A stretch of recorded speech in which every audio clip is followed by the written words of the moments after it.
Went strawberry picking today. I mean, not today. I went strawberry picking Saturday, and it was nice. I mean, I'm just like, I feel like it feels a little bit odd to be, hey, I'm gonna pay you to go and for the privilege of going to pick strawberries. Miata Miata. Hi Kaido, welcome in. Thank you for the 10 months. It just felt so weird to be like, oh, here's like 12 bucks that I can go pick strawberries from your farm. And then I'm gonna also have to pay for the strawberries afterwards. I'm like, did I just get scammed? Nah, but the wifey and I had a good date day, and you know what? That's all that matters. I'm so tired. I'm at work now, headed to the airport. Oh, you flying out somewhere? Gonna go off into the highest peak of the skies. Fun fact, did you know that a single plane trip is like 1,000 X-rays? A single plane trip is enough to give you a single plane trip is able to give you enough radiation for not 1,000, maybe 100 X-rays. Let me tell you right now, my cells are damn irradiated. I was like flying around all last year because I had multiple business trips. I had to go to different things to scout out housing. It was lovely. It was great. I hate planes. If I had any superpower, it would be teleportation because I don't want to deal with planes. Having to stand in line for security, being in a cramped metal coffin for the next 9+ hours. As a 6-foot man, no seat is ever big enough. And then even if you manage to find a perfect seat, like you find the seat with just enough legroom that you can be comfortable, you don't need to worry too much. You ever get that thing where like when you sit for too long in the exact same pose, your butt starts to hurt like crazy? Like it feels like you're just sitting on 2 rocks. So you have to get up, stretch your legs. But if you're in the middle or the window seat, that's an issue because that means you have to get past people, you have to wake them up, you have to bother them. And look, I don't know about you guys, I hate confrontation. I hate bothering people.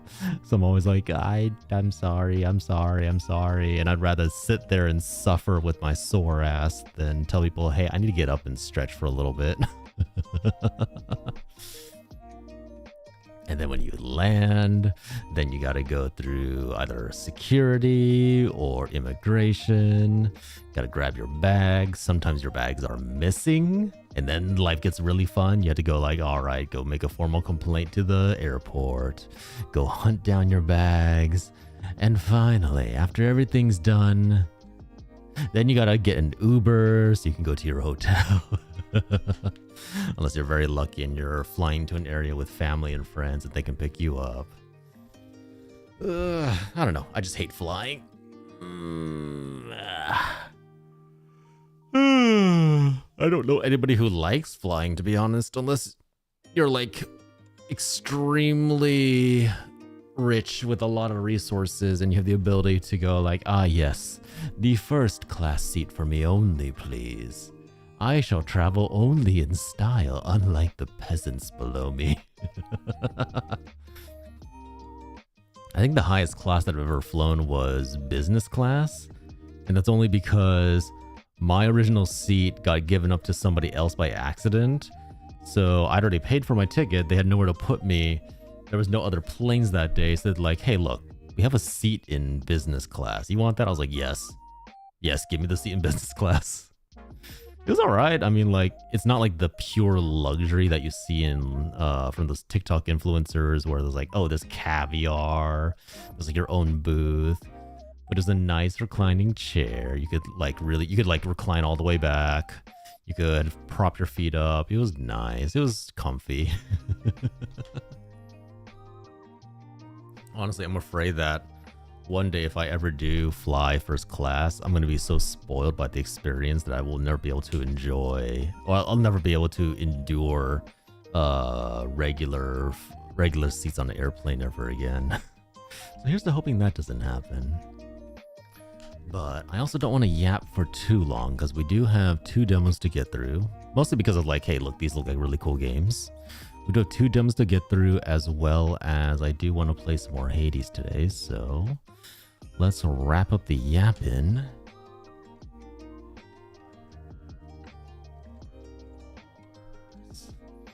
Let's see what kind of game we're dealing with, shall we? Ah! Crap baskets. Fuck.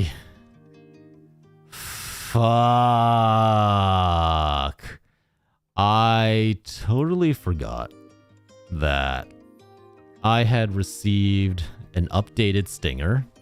I've only got the ye old crown one still.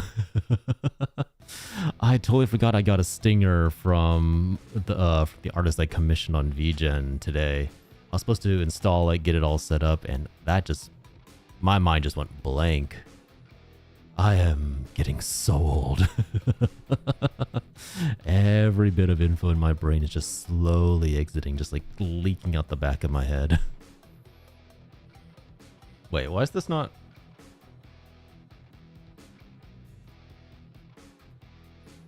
What lesson? Every lesson I learn is bad. Why is this not working?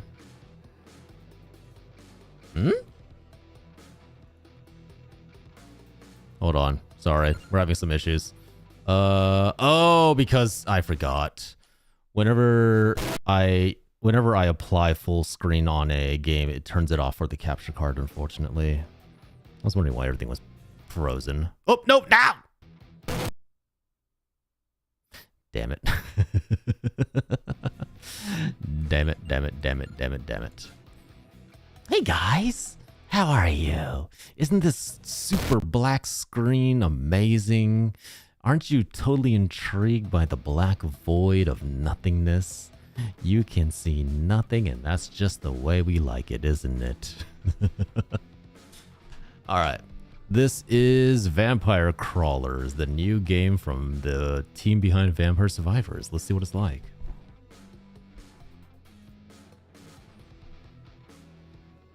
Do I literally just walk forward?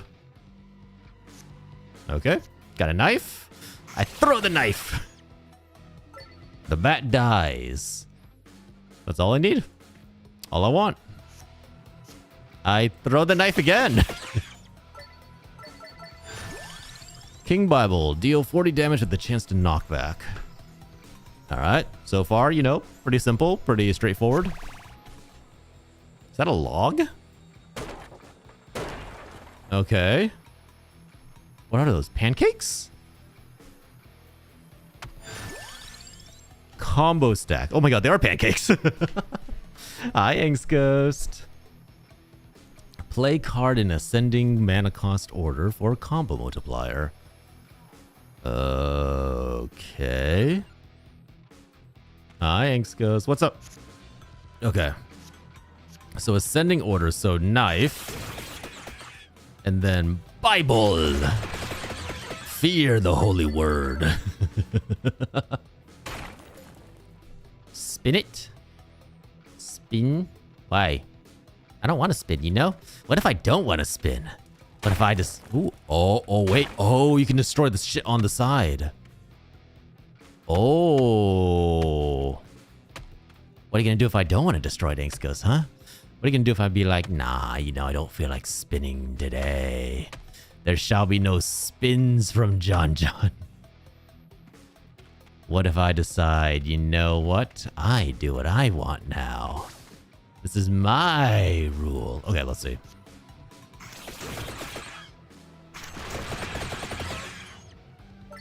Oh.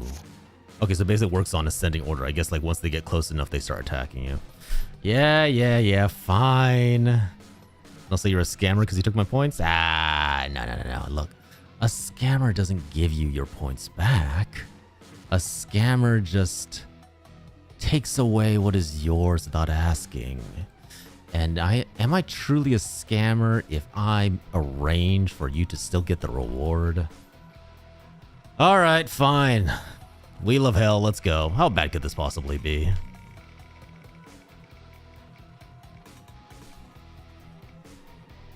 Also, Angst Ghost, just so you know, you only get one roll per stream this time, so, you know, I hope you're happy with what you get. Throw tentacles, 1 points for 15 minutes. All right, hold on. Hi, Elsie. How are you? Hope you're doing well today. Fine, fine, fine. All right, setting it. Give it a second. Wait for it. Wait for it. Wait for it. Wait for it. And bam. Tentacles are 1 point for 15 minutes. The time starts now. Hi, Zewo. I see you arrived at the perfect time, Zewo. How could you betray me like this, girl? I thought better of you. Ow. Ow. Ow, ow. Ow. Ow. Ow. I'll never trust you guys ever again. Never ever will I. Ow, ow, ow, ow, ow, ow. Ow, ow, ow. I will never give you guys power ever again. Never, ever, ever. You don't deserve my power. You don't deserve it. How dare you abuse it? Can I do knife and then axe? Maybe. Ow. I was waiting for the 1 point. You truly were. You came in here just like, yes, my time is now. Zewo's cat time is now. Ow. I'm glad you're all having fun. At my expense. Ow. Let's see.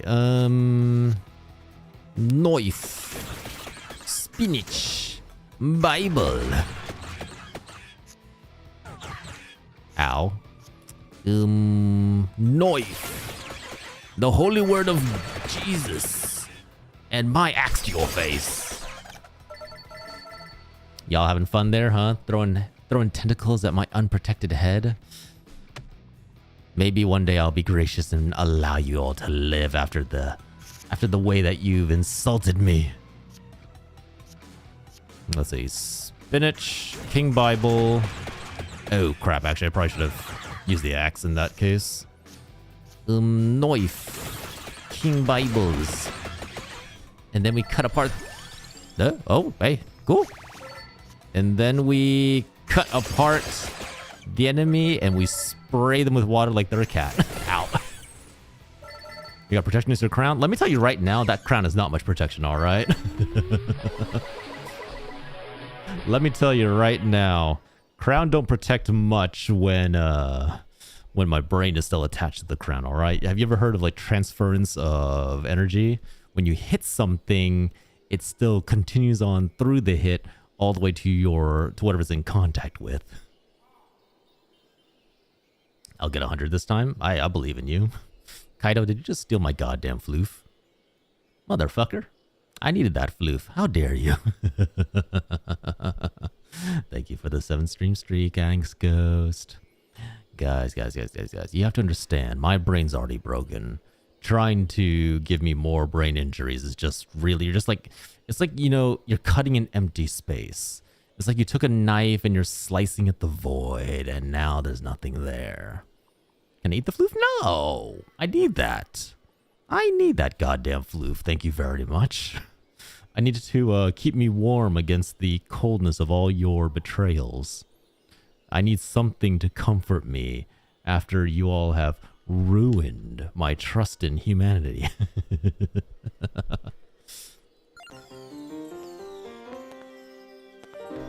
Yay, we unlock a new character!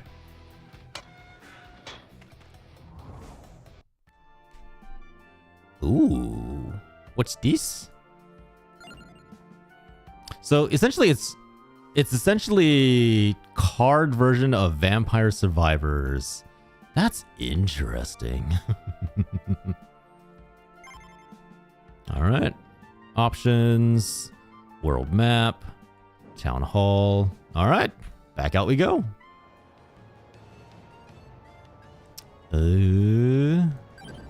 Mad Forest. Nobody's allowed to eat my floof without my say-so.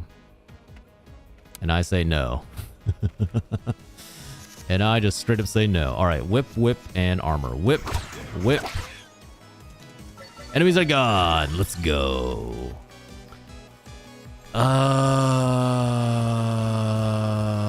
King Bible. Let's see.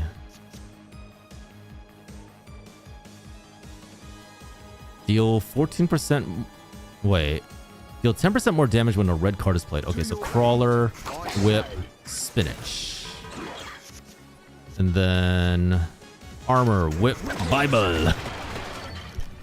I know, right? No, look, Moo, I was very excited about this. This looked very, very interesting. I really want to make sure we got a chance to try this out.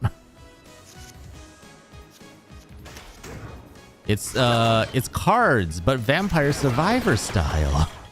How could that not be interesting? Magic wand. Come here, you little ghosty. How are you, Moo? Hope you're doing well today. Spinach and the magic wand. That was pathetic. What was that? To your aid. Whip and Bible. So the magic one only hits one thing? Oh, that's gonna be not great for me, honestly. Alright, there's a monster behind us. Let's go deal with it. Magic wand, whip, Bible. You know, it's kind of nice to see that the Bible is the most effective weapon. It has the power of Christ on its side. How are you all doing today? Love the aesthetics of this, old school but looking crisp. I know, right? It's very visually appealing. I do like it. Get the King Bible in there. Honestly, not gonna lie, King Bible seems to be like the MVP of all this. King Bible is putting in work. Ow. Then again, have you ever hit anybody with a Bible? I guess that would make sense. I had the distinct pleasure of clobbering a friend of mine with a Bible. Full force, straight to the face. It was lovely. I loved it. I have no regrets. It is a weapon in the right hands. With a Bible, you can do so much damage. Okay, spinach and whip. Let's see. Magic wand, whip, Bible. Let's get more Bibles. It's a boss. Bible's thick, that shit hurts. You never underestimate the power of the Bible. The Bible will strike you down. This guy's pretty tanky, not gonna lie.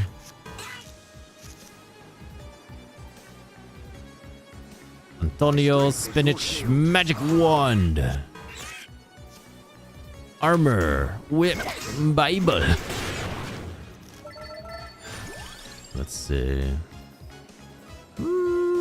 Spinach. What is that? Oh, is that how you move to the next level? Oh. I mean, the animations are crisp. Everything looks good. I really do like this.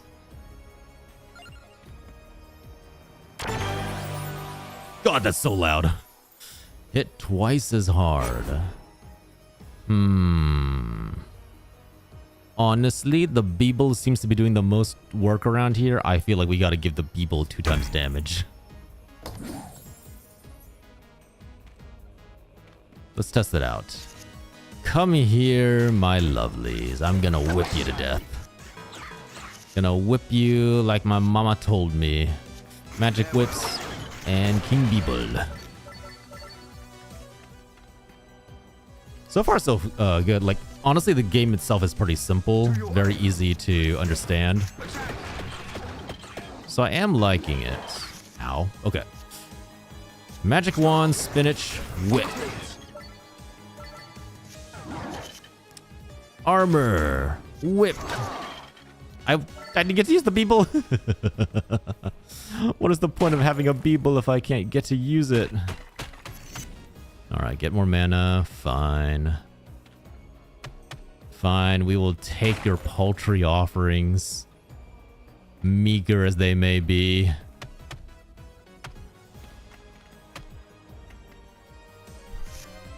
Let's see. I think it would go whip, spinach, whip to maximize damage. Ooh.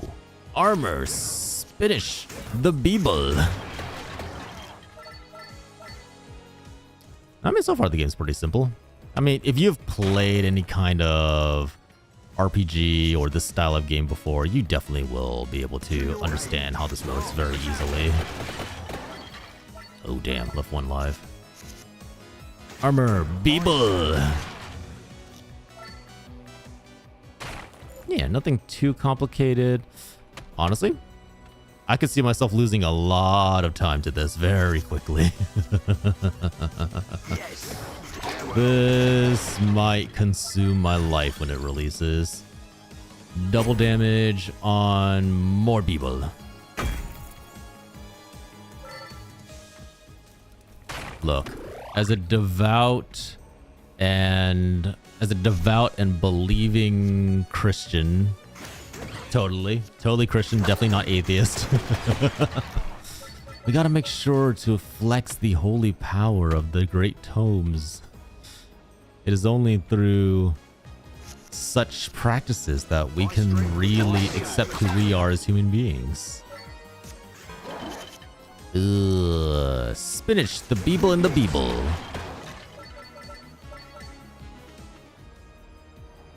Nothing here. Nothing there. Let's take on the boss. Spinach, whip, Bible.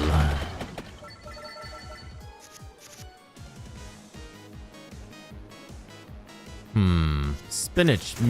Oh, fuck, I messed up. I misclicked. What's play all? Oh, does it just play it in like whatever order? It doesn't give you like any control over it? Okay. So I guess if you want like games to just go really fast. Antonio, Spinach, Bible.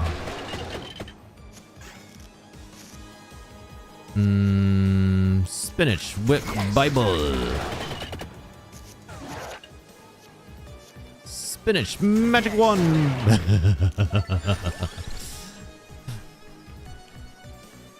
Die. Die, you stupid skeleton, die. Alright, grab this. Honestly, this is this is going very well. We're just accumulating more and more cards, seeing how far this takes us. This is going to be the new addiction for everybody. I guarantee it. When this game releases, people are going to be like, ooh, Vampire Survivors, but you can play cards and take your time with it. I'm kind of curious. Aren't these Castlevania assets? I've always wondered, how did the developer behind this not run into any like copyright claim issues? Because I could have sworn these are like just lifted straight. Wait, what is that? Oh. Okay. There we go. I always wondered how the developer just didn't get into any trouble with Capcom and dealing with all this.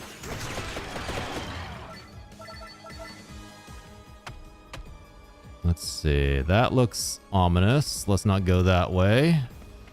Let's go this way. Whip, whip, Bible. Go this way. Go here. Hi, Crowbird. Hello, Raiders. Hello, Meyermutt. Hello, 139th Dawn. Hi, Crowbird. How is everybody? As you can see, we're just currently playing the new release from the Vampire Survivors team, Vampire Crawlers. You know, they have a theme. They stick with it. Gotta admire that. Hello. How was Minecraft? What do you guys build? Did you cause great chaos? Did you destroy many things? Was your prized possession destroyed and blown up by a creeper? Did the wonderful base that you spent hours on, was it obliterated in an instant? It's a card battle, so match is fun. Honestly, it's very simple, very easy to get the hang of immediately, and triggers all the right little buttons in your head, the little wires that you go, ah, yes, this, I do enjoy this. Crow built a jail. I'm gonna decorate the jail. Ooh, nice, nice, nice. Congratulations.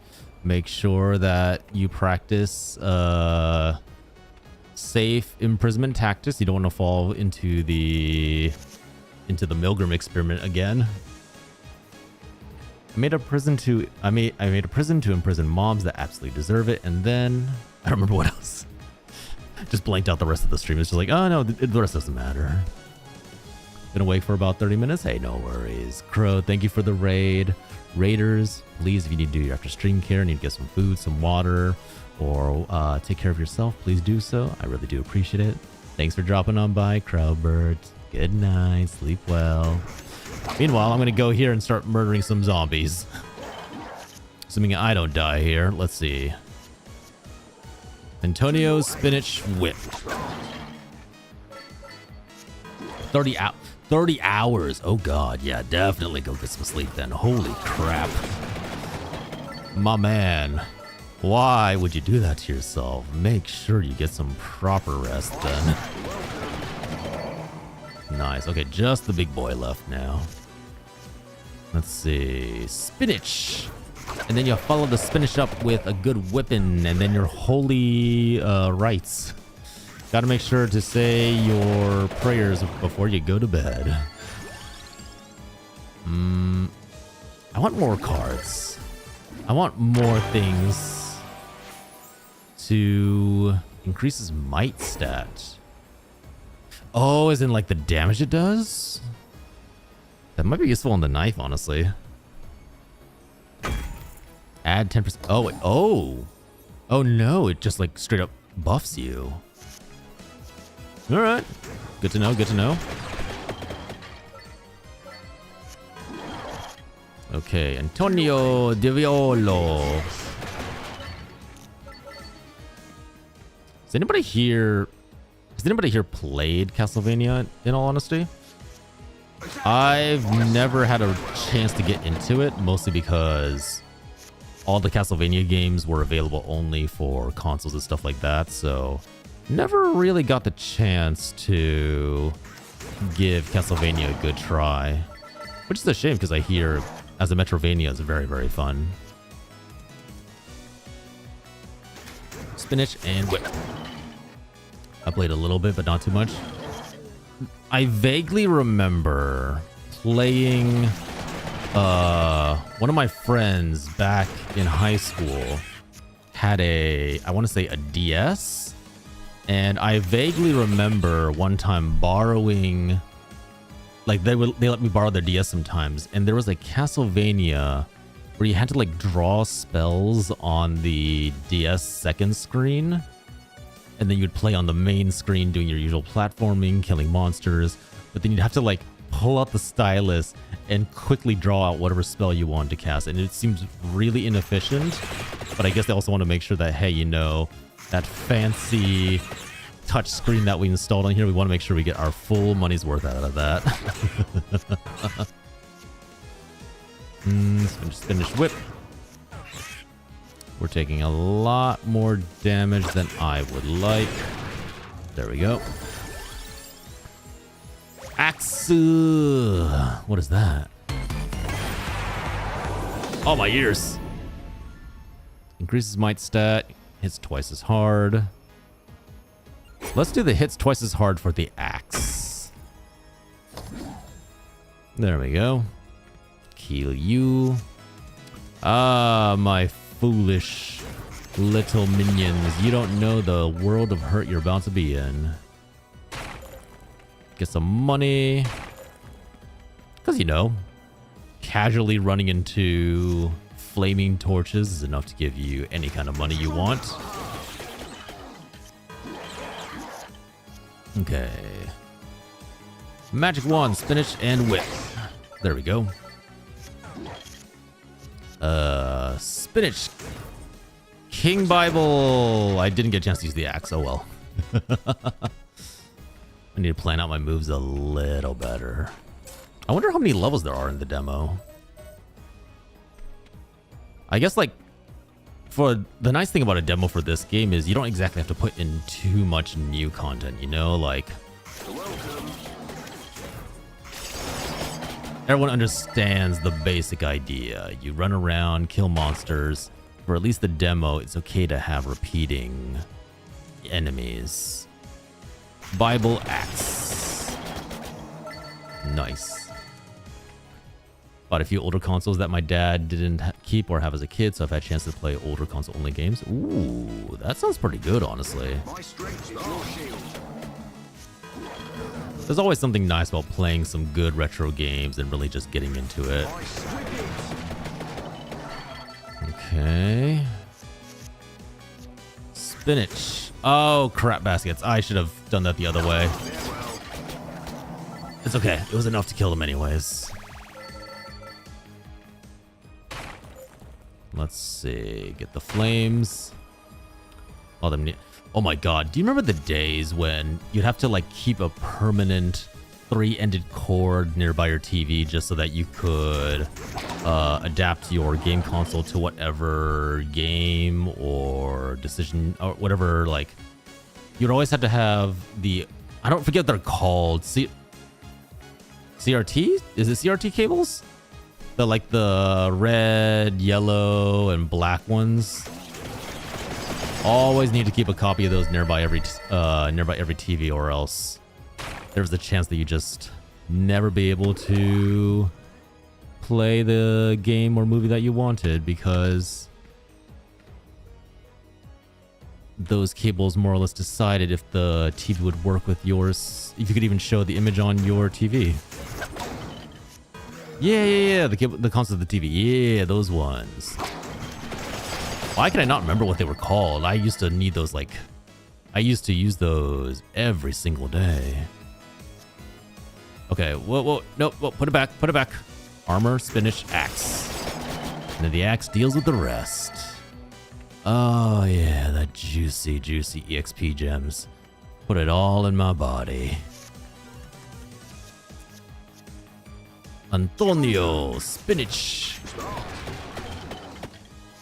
It's been many years. No, I've actually, funnily enough, I've got a set downstairs next to my TV now because I think we found an old console, tried to adapt it for the TV, and we needed to buy those cables for it, and then and then the console didn't work anyways, but then we made it work. We figured something out. RCA cables. Thank you, Kaido. Thank you very much. I appreciate it. Thank you for the reminder. RCA cables. Those things were a pain in the ass sometimes. Let's just cash out. I don't see any reason to buy anything. We already have way too many cards, honestly. Let's see. Armor. Beeble. We are gonna take a lot of damage. Spinach. King Bible. I should have led with the axe first. Shit. Spinach. King Bible. We are losing a lot of health. Axe. Never mind, we're good. But yeah, those cables were basically absolutely necessary if you wanted to get anything on the TV back in those days. Kids these days, you don't know how... I know, like, this is like your typical old man gripe, but kids these days have no idea how easy they have it. They don't know what it was like to suffer and have to figure out, like, all right, how exactly what configuration were these cables in? Did I get the right cables to connect the console? If I didn't, is there someplace around that I can get them at? Children, you have no idea. You have no idea just how fortunate you are. Spinach. Axe. I still kept one nearby till I had to store my console last year, switch it between my GameCube and PS2. Yeah. Yeah, that's the way to do it. Okay, let's see. Knife, spinach, axe.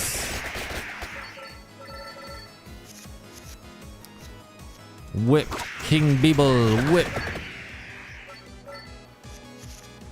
Kids won't understand the struggle of adjusting the rabbit ears and when the picture was perfect. Oh my god, yeah. No, like straight up. I remember there was like one kid, whenever we had sleepovers, there's always that one kid who had to sit there holding the ears in the perfect position, and they basically could not move because back then, sometimes the TVs were so old or worn out that the little antennae wouldn't stand up straight correctly, so they'd tilt slightly, and then you instantly lose the pictures. They're like, all right, no. You stay there. You can watch from the TV, and we're just going to have you hold those.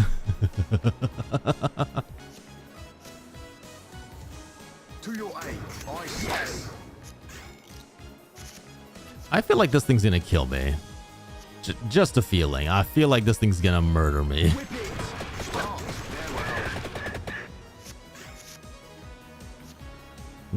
Whip, magic wand.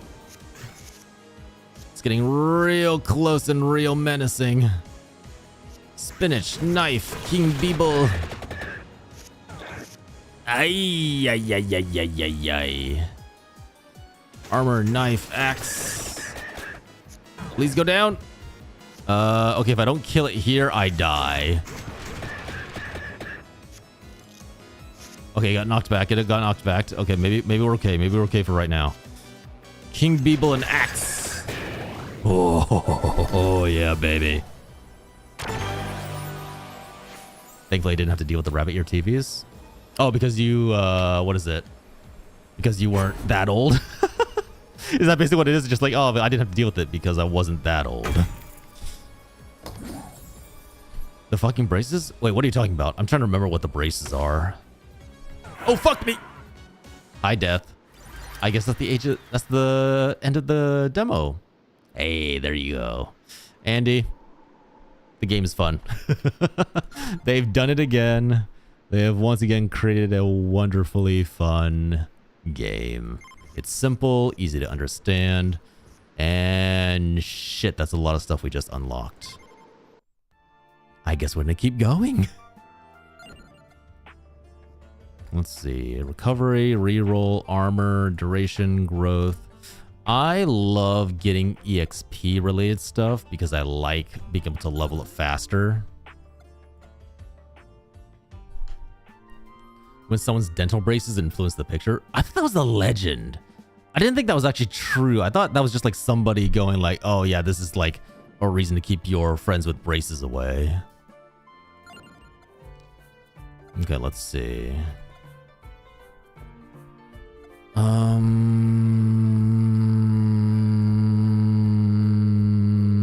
Ooh, this one gains EXP really fast. The magic is not to be feared. That's voice acting? I was born in the early 2000s, so I got lucky with tech. Oh, yeah. Honestly, 2000s were like a nice middle area where you didn't have to worry about a lot of the issues that plagued the previous generation. There was one kid with braces. I don't remember this. I remember hearing about this, but I never actually like took it seriously. Huh.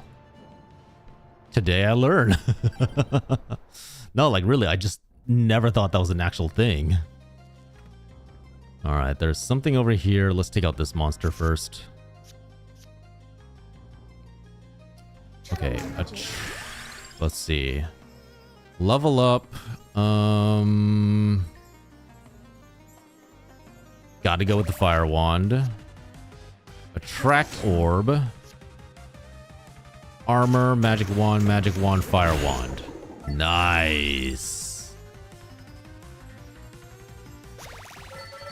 And yeah, I don't remember any of this. I'll take your word for it, but I did not ever have to tell my friend, hey, you with the braces, get in the corner. I don't want to see your stinking face anywhere around here. Hey, Ramar Kent, welcome in, welcome in. Glad to have you. Welcome into the stream. Gain 10% more coins, destroy. Interesting, all right. Is there... Oh, there it is. Just sad because you can't use light guns on modern TVs. Oh, you mean like the ye old Duck Hunter? Oh, yes. The Duck Hunter was so much fun. The Duck Hunter was like the thing to have as a cool kid. You'd pull out the laser gun. You'd be like, all right, watch this. Spin the gun, fire. I'm doing good, Romar. I'm doing good. Hope you're doing well today as well. I miss Duck Hunter. Honestly, Duck Hunter was a lot of fun. Not even gonna lie, that's definitely a part of my childhood that I do miss. Those were good times. Let's see, armor, magic wand. All right, I'm starting to get the hang of the combos. You know, these combos make sense. Can't play Duck Hunt F my life. I know, right? Leave. Okay, I need to come back when I have more cards, I guess. But no, honestly, like missing out on Duck Hunt just feels so sad. You're like, why? Life was better back in those days. Imagine a Duck Hunt. I know that there's like a parody game they made where it's a Duck Hunt but a horror game. I say. And like the dog actually like straight out hunts you. It sounds interesting. Connect and continue combos. Okay. Let's go back and collect our gem. Do I not have any? I don't have any more gem slots? What? Need to get a CRT and record the TV screen. That would be... Oh, man. I don't even know what that would be like. That would be an adventure, we'll say. That would definitely be a lot of extra setup that I don't even know if that's worth. That's so much stuff you have to get set up, making sure that it doesn't break on you. Hunting season, yes. Thank you, Myron, I appreciate it. Thank you for the reminder. Remember back when Duck Hunt joined Smash Bros? That's the thing? Duck Hunt joined Smash Brothers? I do not remember this, honestly. I'm not even gonna lie, that I don't even know if that's true, but I believe you. All right, Imelda, Fire Wand, more Fire Wand. No, I trust you. I trust you. If you say that it happened, I believe it. Although I'm trying to imagine. That's why I always find, like, whenever they introduce new characters to Smash, I love it when they go like, oh yeah, here's the villager from Minecraft. And you're like, what? No, sorry, not villager. Here's, what's his name? Tom? Is it Tom? Here's Tom from Minecraft. And then you're like, okay, how does that work? And it just to be like the most broken, convoluted character ever. I love that shit where it's just like, defies all expectations. They freaking cooked with that choice and it was amazing. Duck season, yeah, okay, yeah, there we go, we finally got it. Steve, look, this is how you know I'm not a Minecraft dude, all right? This is how you know that Minecraft has little to no interest for me, unfortunately. Duplicator, spinach, duplicator, magic wand. Just call Steve. Look, I'm not going to defend myself, all right? I really have little to no interest for Minecraft, unfortunately. Yeah. Yeah. Whatever you say. I can't help it, alright?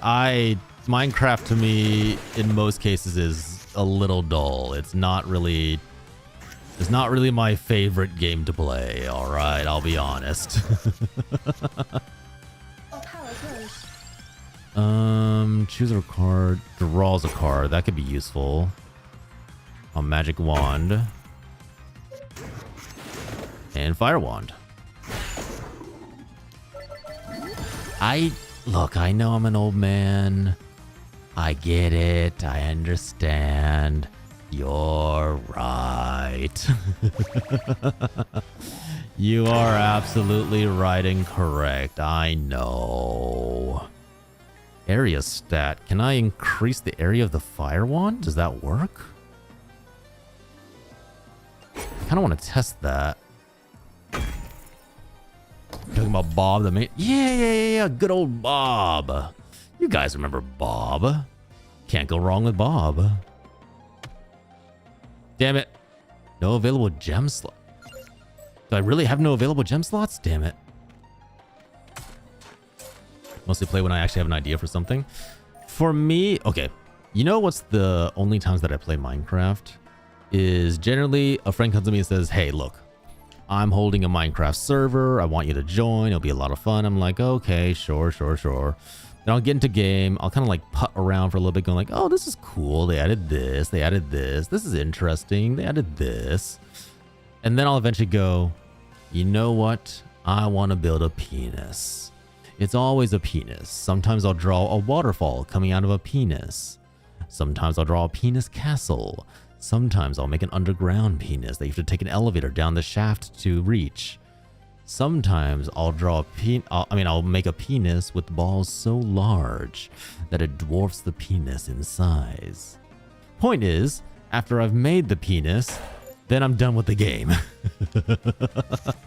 That's pretty much how my experience with it has always gone. Fire wand, magic wand. Oh damn, spinach. That would actually been really nice to lead with. Magic wand. A lot of fun, they say. It is a lot of fun. You know, I get to show off what I can do and everybody loves it. Right, guys? Magic wand.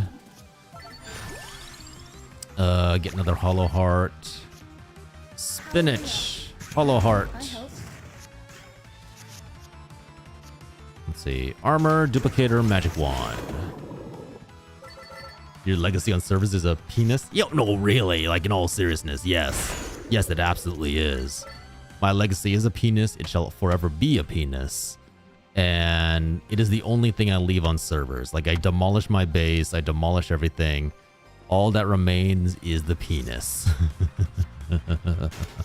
And you know what? I don't regret anything. I love my peni, alright? I regret nothing. I regret nothing about making the penises. I'm proud of them. I'm glad I made the peni, and I will forever be glad I made the peni. Spinach, magic wand, fire wand. Ow. Okay, let's see. Magic wand, fire wand, magic wand, fire wand, attract orb, armor, duplicator, fire wand. All the instincts and bones in my body tell me to build a lighthouse at the spawn of the server is anywhere near water. Oh, you know what? That makes sense. That's just you being nice. You gotta be a little more evil. Gotta be a little more cruel, you know? Gotta teach them their place. Make them understand. What is that? Guiding light shows breakable light sources on the minimap. Not amazing. Not exactly like a stellar piece of equipment, you know?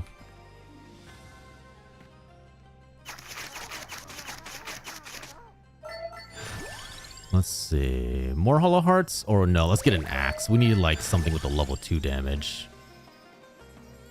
Bible might also not be a bad idea. Ooh, healing. Yay. All right. Let's see. I think the duplicator is just fun. More duplicate. Wait, did I just give up my duplicator?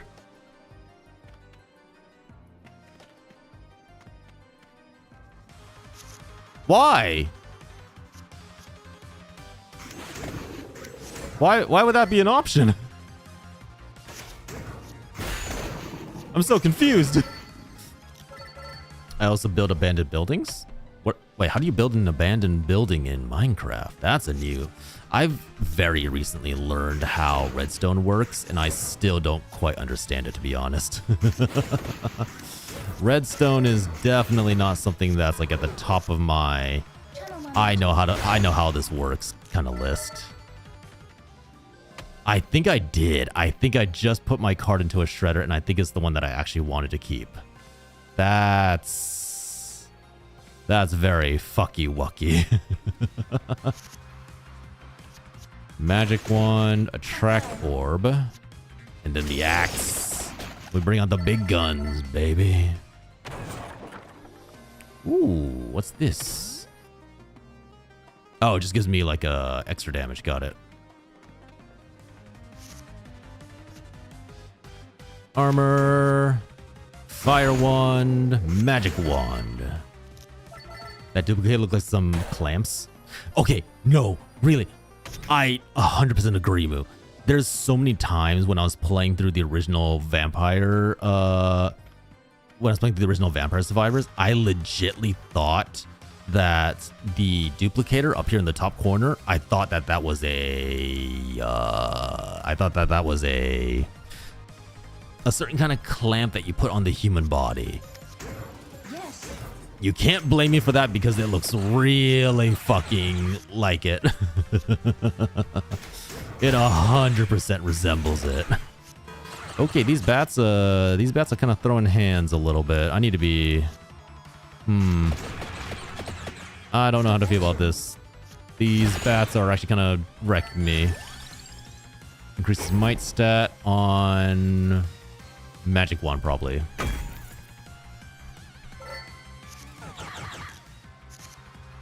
Magic wand. Fire wand. Axe. Magic wand. Attract orb. Armor. Fire wand. King Beeble. We are taking way too much damage to be comfy. More health.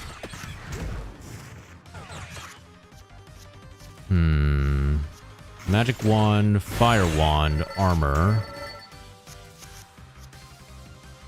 Magic wand. Fire wand, attract orb, fire wand. I tried those seaweed snakes. They were nasty. Oh, the seaweed snacks? Honestly, Briar, if you find them nasty, that's on you. That's your lack of taste, all right? Don't you put that on me. If you don't have the taste buds to appreciate a good snack, that's 100% your fault. I take no responsibility for that whatsoever. Ooh, adds 1 mana. That could be really useful.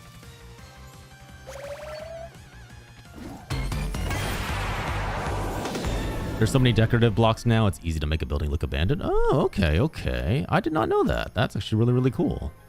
Evolve. Ooh. We have a lot of the...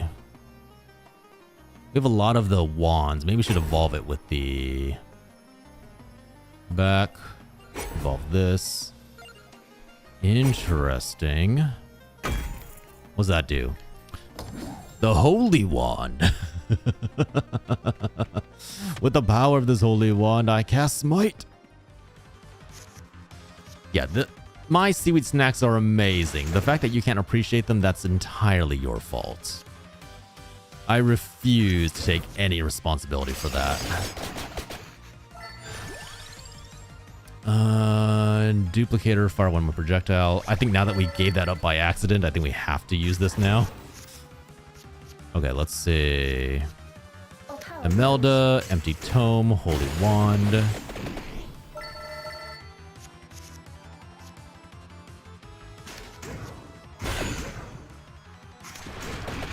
If there was a spot in your server for game picks, I would share build picks. I mean, you're more than welcome to share any game picks in general, Myramut. That's totally fine. Have at it. Go to town. Ooh, do we die here? No, we don't, because I'm just that good. Because I'm just that fucking awesome. You like the visual style? I love the visual style of this game. Briar, did you just redeem a goddamn... Alright, alright. I will roll it as soon as we're out of ads. As soon as we're out of ads, I will roll. Alright. Let's see. Treasure chest looks important. I do wish that wasn't quite as loud. Adds armor, increases might. Let's get more damage for your defiance. Oh, by the way, you can only redeem those once, right? So, hey man, if that's what you want to use it on, be my... Oh shit, I was not planning. I did not think about this. Shit. I might die here. Magic wand.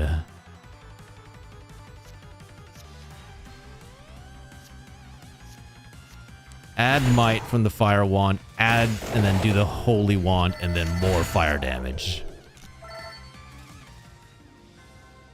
The sooner you get through them, the sooner you never have to do them again. Sounds like they're helping you out. That, I would agree with you, Moo, if they weren't actively trying to fuck me over. If they weren't actively trying to screw with me, then yes, I would agree. But we both know the truth, don't we? We know you fucks are just trying to screw with me. We need no words to understand the animosity on the table here. Okay, let's see. Little clover, empty, and fire wand. Ugh, not great. Armor, spinach, axe. I'm just getting more and more hearts so that I can keep myself alive inch by inch. No, he's running actively. See? They even admit it. Tract orb. Armor, fire wand, axe. They admit their crimes. Judge, I would like the ruling in my favor. Thank you very much. Ah, come here. You, come here. I've got lots of cards for you. Good luck, Moo. Drive safe, please. Don't do anything stupid. Golden armor, add 4 armor. That's pretty good. Yeah, sure, why not? Hold on with this. Okay, let's see. Little clover, attract orb. Armor. Fire wand. Fire wand. Ow. Melda, hollow heart, and fire wand. Hey. Okay. Hold on. They're actually doing a lot of damage. Golden armor, axe. All right, boys. Let's calm down a bit here. All right. Let's calm down a bit. No need to be this hasty. All right. The ad break is over. Let's pull up the Wand of Hell. Let's pull up the Wheel of Hell. Oh shit, I need to adjust the throw tentacles. I've been giving you guys those for free. Thank God you guys haven't abused those at all. I'm so proud of you all. I totally forgot those are limited to only 15 minutes. I didn't even hear my alarm go off. All right. Briar, Here you go. Your wheel of hell spin. And now, chat, there's only 12 left. What will you do? God! Fucking. Alright. Give me a second. I'm gonna go fetch ice. What do you do if you're not wearing a shirt? That's my question. Like, if I'm not wearing a top right now, what do I do? Where am I gonna put this ice cube? Debate on that while I go grab the ice cube. Every time I'm here, oh, you should have seen two streams before Myra Mutt. It was nothing but feet. It was a feet stream, basically. Nothing but feet. All feet. Down the pants, I'm also not wearing pants. Deliberate again.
In my hair? You know, okay, hold on.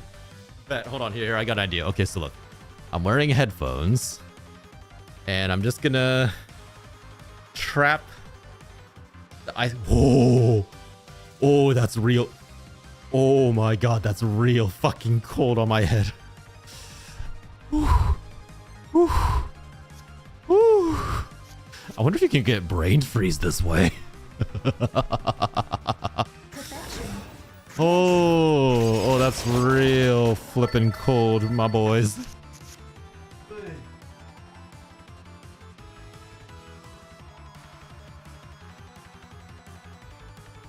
Oh, that's so chilly. What the hell? It is done. Okay. Golden armor. King Beeble. Fire wands. Okay. Empty tome. Fire wand. Man. That's a real chilly. That's real flipping cold.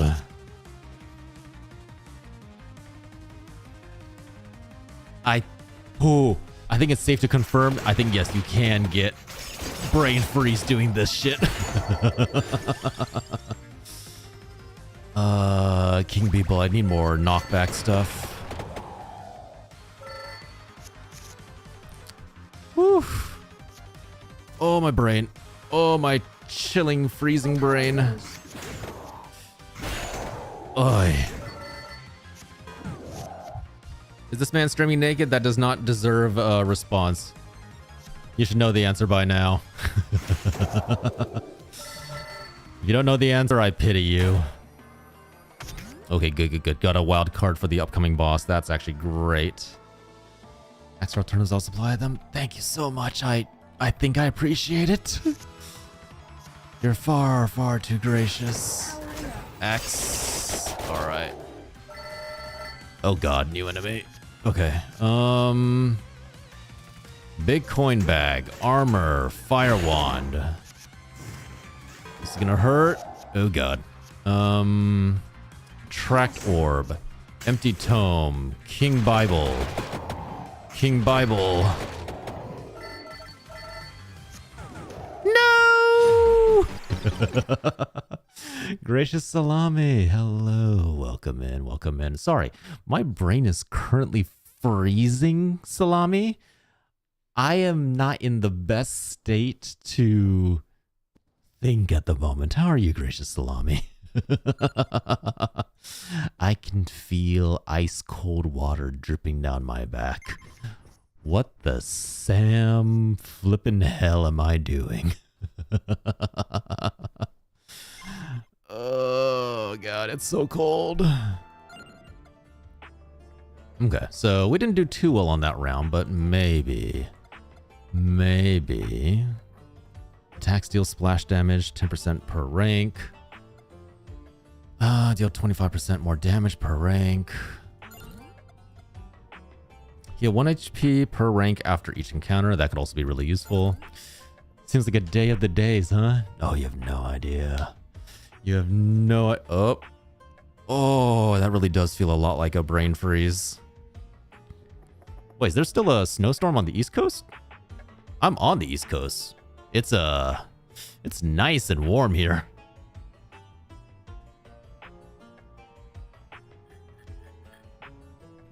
Oh my god, alright. Ice Cube is totally melted off my brain and words, things. Couple feet of snow up by New Jersey, New York. Oh, I wasn't aware of that. Damn. Hey guys, if you're in New Jersey, New York, please stay safe. Please stay safe. Trust me, whatever you're doing, it's not worth it. Stay safe. Tell the people to fuck off. All right, we lost to the library. Let's get back in there. North and East is getting it worse. Man, I am sorry to hear that. Like I said, I hope you all stay safe. Play smart. Don't do anything silly. You know, use your brains. I believe in you all.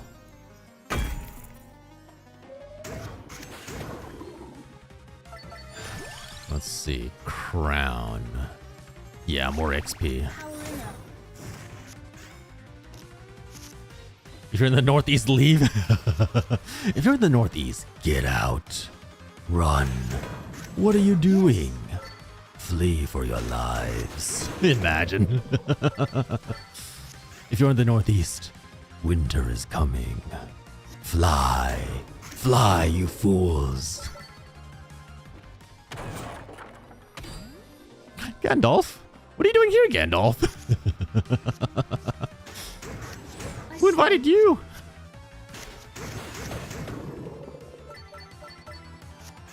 A wizard comes when a wizard desires, Frodo Baggins, and I do not desire to come just yet. Server didn't like my... Oh, did it do these? Hold on. I got you. Hold on.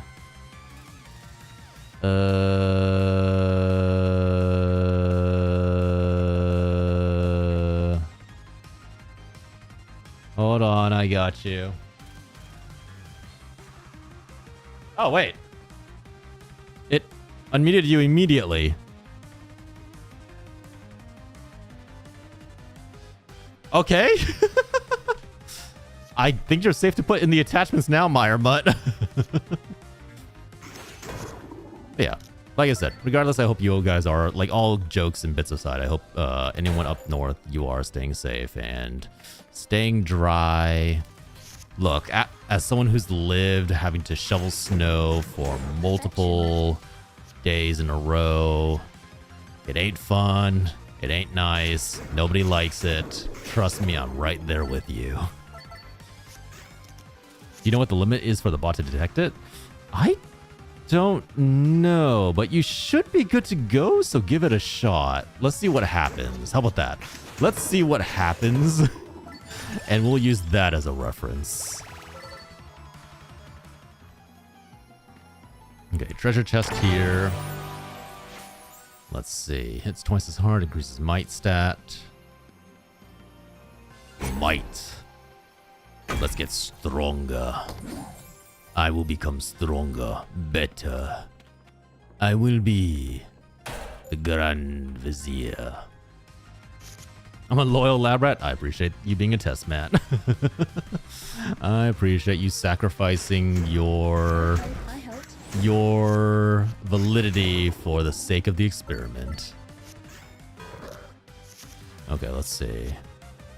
Magic wand, attract orb, Esmelda, armor, magic wand. Magic wands for days. You never heard of magic missile? Magic missile on all these bitches. Let's see. Let's increase our damage.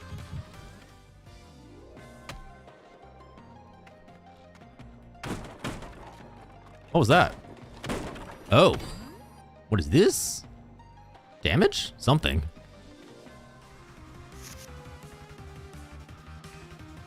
Let's see. Armor, attract orb, magic wand, spinach, armor, magic wand. All right. No, it doesn't like you. Hold on. I don't know why it doesn't like you attaching images, Meyer Mutt. I apologize. I'll have to figure that out later. Some weird things going on there. It's basically going, hey, look, I think you're sharing a little too much. Why don't you bring that share back a little bit? You're revealing too much of your secret life. Clearly, the game, I mean, clearly my my automatic moderator on Discord wants you to keep a little more secrets to yourself. What is this? What is a gem slot? What is that? What does it do?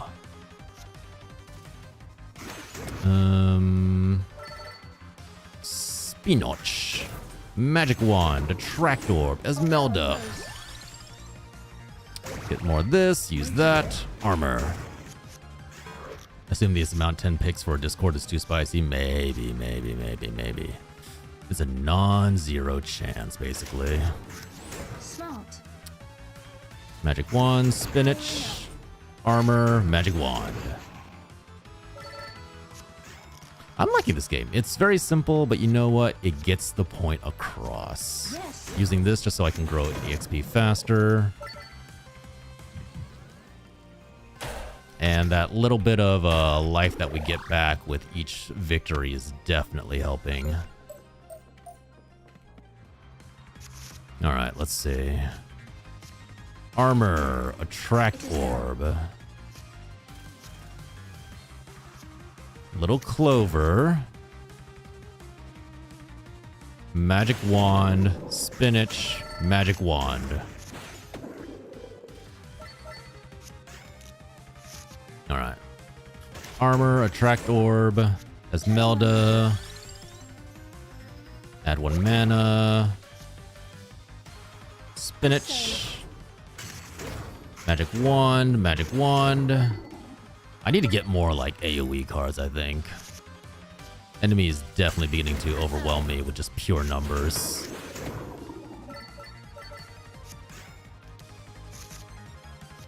Armor. Whee! Honestly, this is just firing off so many things in my brain where I'm like, yes! Stacking numbers, baby! Okay,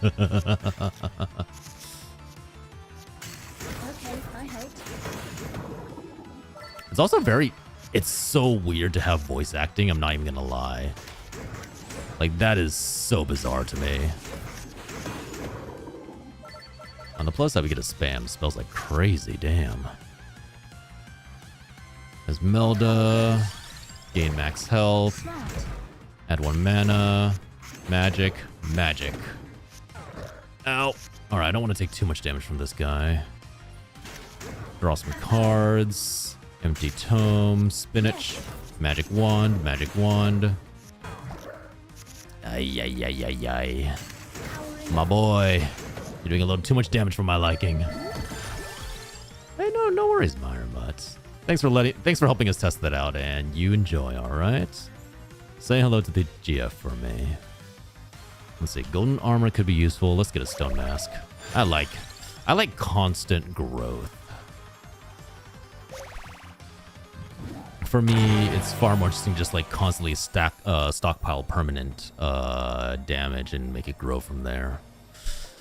Do we want increase? Let's do a double damage. All right, moving on. It looks like this might be the end of the demo, like just this level. So once we beat this level, let's check out what Let's check out what how many men is gonna be. I have no idea what game that is gonna be like, but it promises to be very intriguing at the very least.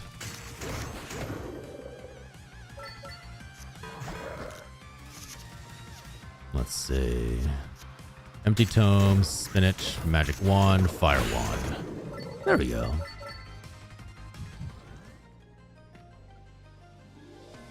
Come here, you. I have a bone to pick with you, ghosts. Empty, attract orb, Esmelda, spinach, magic, fire wand. Ow. Armor, magic wand, fire wand.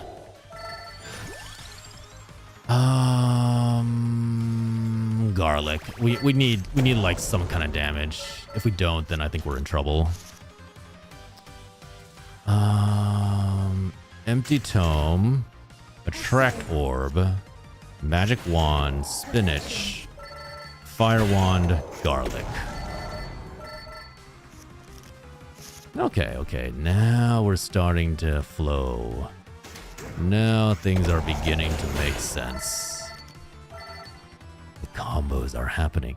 This has a very I would say, like, both this game and Balatro have basically perfected the feeling you get when you just start like hitting really, really big numbers and you're like, yes. When everything just starts lining up in your brain and you get to enjoy the big unga bunga numbers. Ooh, Jesus Christ. Hello. Why the heck did you scare me? Why is he crying? Why? Why are you suddenly so emotionally attached, huh? He's tired you out more so boo boo? Little puppers? Take him with you. You want to leave a door open? Oh my goodness. Go to sleep. Go to sleep. Go to sleep. Go to sleep. Oh my goodness. Okay. Give me 5 minutes. I'll be right back.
my my flippin' headset is soaked. Not even in a fun way, it's just soaked. Ay, ay, ay, ay, ay. Yes. Why did I sign up to do all this crazy shit? It is done. I can feel like my brain slowly freezing in the back of my head.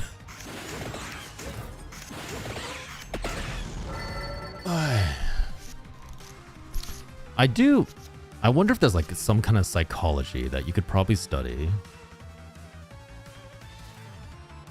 which lets you kind of dive into what exactly makes these games so appealing, and essentially what if one day this is just like a course on here's the best way to build out games that will appeal to the Unga Bunga mind, where you can guarantee that. Hold on, let's see.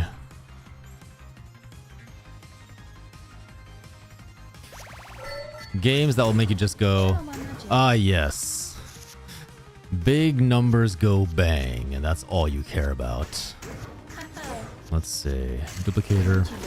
Because, like, there's like this game, there's like Balatro, Inscription, other card games where they all share something similar in that they're all designed to make you experience a sense of reward and deliverance based purely on how do you manage and utilize cards to get these giant numbers that you can do whatever you want with.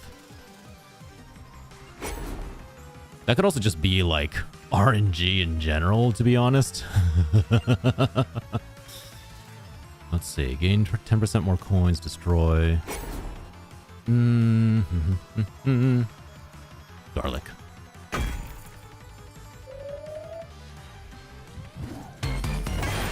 Alright, come on, please evolve something.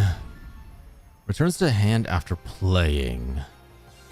That could be useful. Garlic? Maybe just I plan on constantly knocking back enemies and bringing them back to me.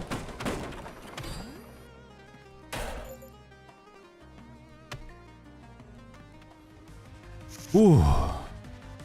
I think my brain being chilled actually is like causing me to open up my mind. It's like, oh, I can think now. Everything in the world makes sense. Okay, I helped. Everything. Shit. A return gem on a 0 cost would have actually been really nice. I'm not gonna lie. What is it? My brain is just more active now. It can be like, ah, yes, this is the way. Why does the garlic like? Look, Moo, not everything is sexual, although I do agree with you. Not everything has to be sexual. Just that just happens to look very sexual, yes. But we don't say the quiet part out loud. No. We don't want to offend the developer. That would be horrendous. The developer doesn't deserve our kind of abuse. I want to use the axe. I'm a little afraid that it's going to kill them all without triggering this more EXP growth.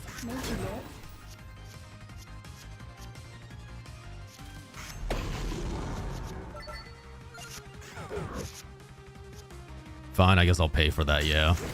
Armor, little clover, magic wand. The quiet part's quite loud. No.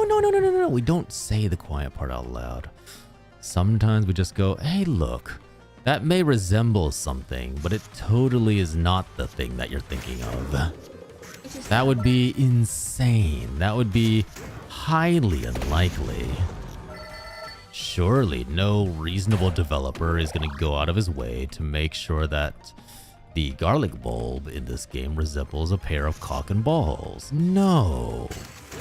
That would be wild and not at all reasonable.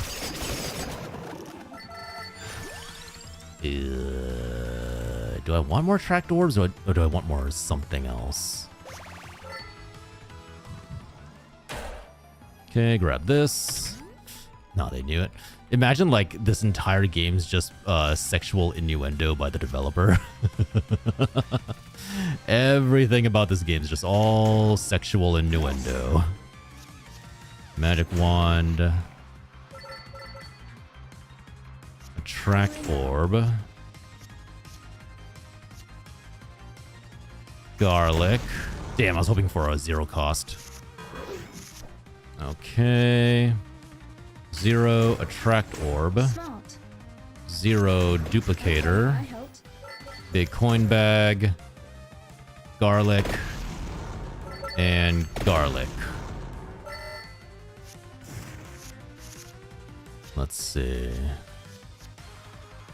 Magic wand, spinach, axe. They already have a magic. No. Quiet. The quiet part isn't spoken aloud, Moo, remember? We don't speak the quiet part aloud. Let's see. Magic wand. Okay, there we go. Ooh, alright. This is at least going a little bit better than last time. Last time was pretty brutal, I'm not gonna lie. Ooh, something nice. Increases might stat. Ugh. Actually, you know what? Increases armor on King Bible. What is it? What was I saying? But yeah, I really want to just spend a day or two to explore what makes games like this click so well with players. Like this one, Balatro, games that just, bam. Games that just make you go like, I really want to mess around with this to get these really big numbers and see where it takes me. Gamba. Is it really just all about the Gamba? It really could just be all about the Gamba, to be perfectly honest with you, yeah. Alright. Esmeralda, attract orb.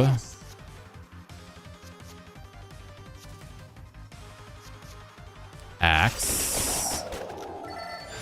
Nice. You like getting the dopamine hits? I mean, that's probably not inaccurate, but there has to be more to it than just that. It can't be just that simple. Like, surely there has to be something beyond just dopamine that is fueling this. Let's increase the area stat on Fire Wand. Just to see what that does. Or at the very least, I would like to hope that it's not just simple dopamine that's fueling everything for us. If that's all it is, I'm going to be a little sad and disappointed in humanity. Like, really? That's the best we got? Damn. That's all? That's all we got to offer? Just unga bunga? Okay, let's see. Duplicator. Axe.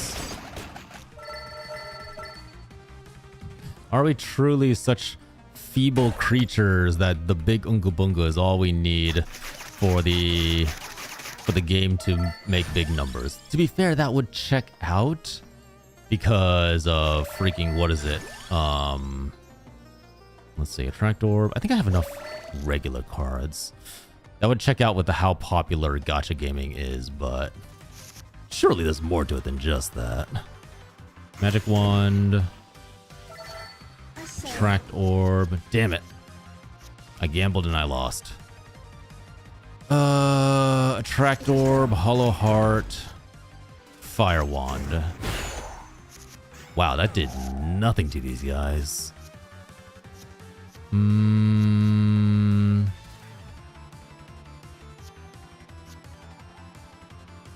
Spinach. Garlic. Axe. There we go. Like our chemicals that make our brain go burr. But are we but monkeys? Please, are we but just simple monkeys doomed to forever just wander? And that is all that is, that's every complexity about us, is that we are just unga bunga Big number go, make the brain go whir.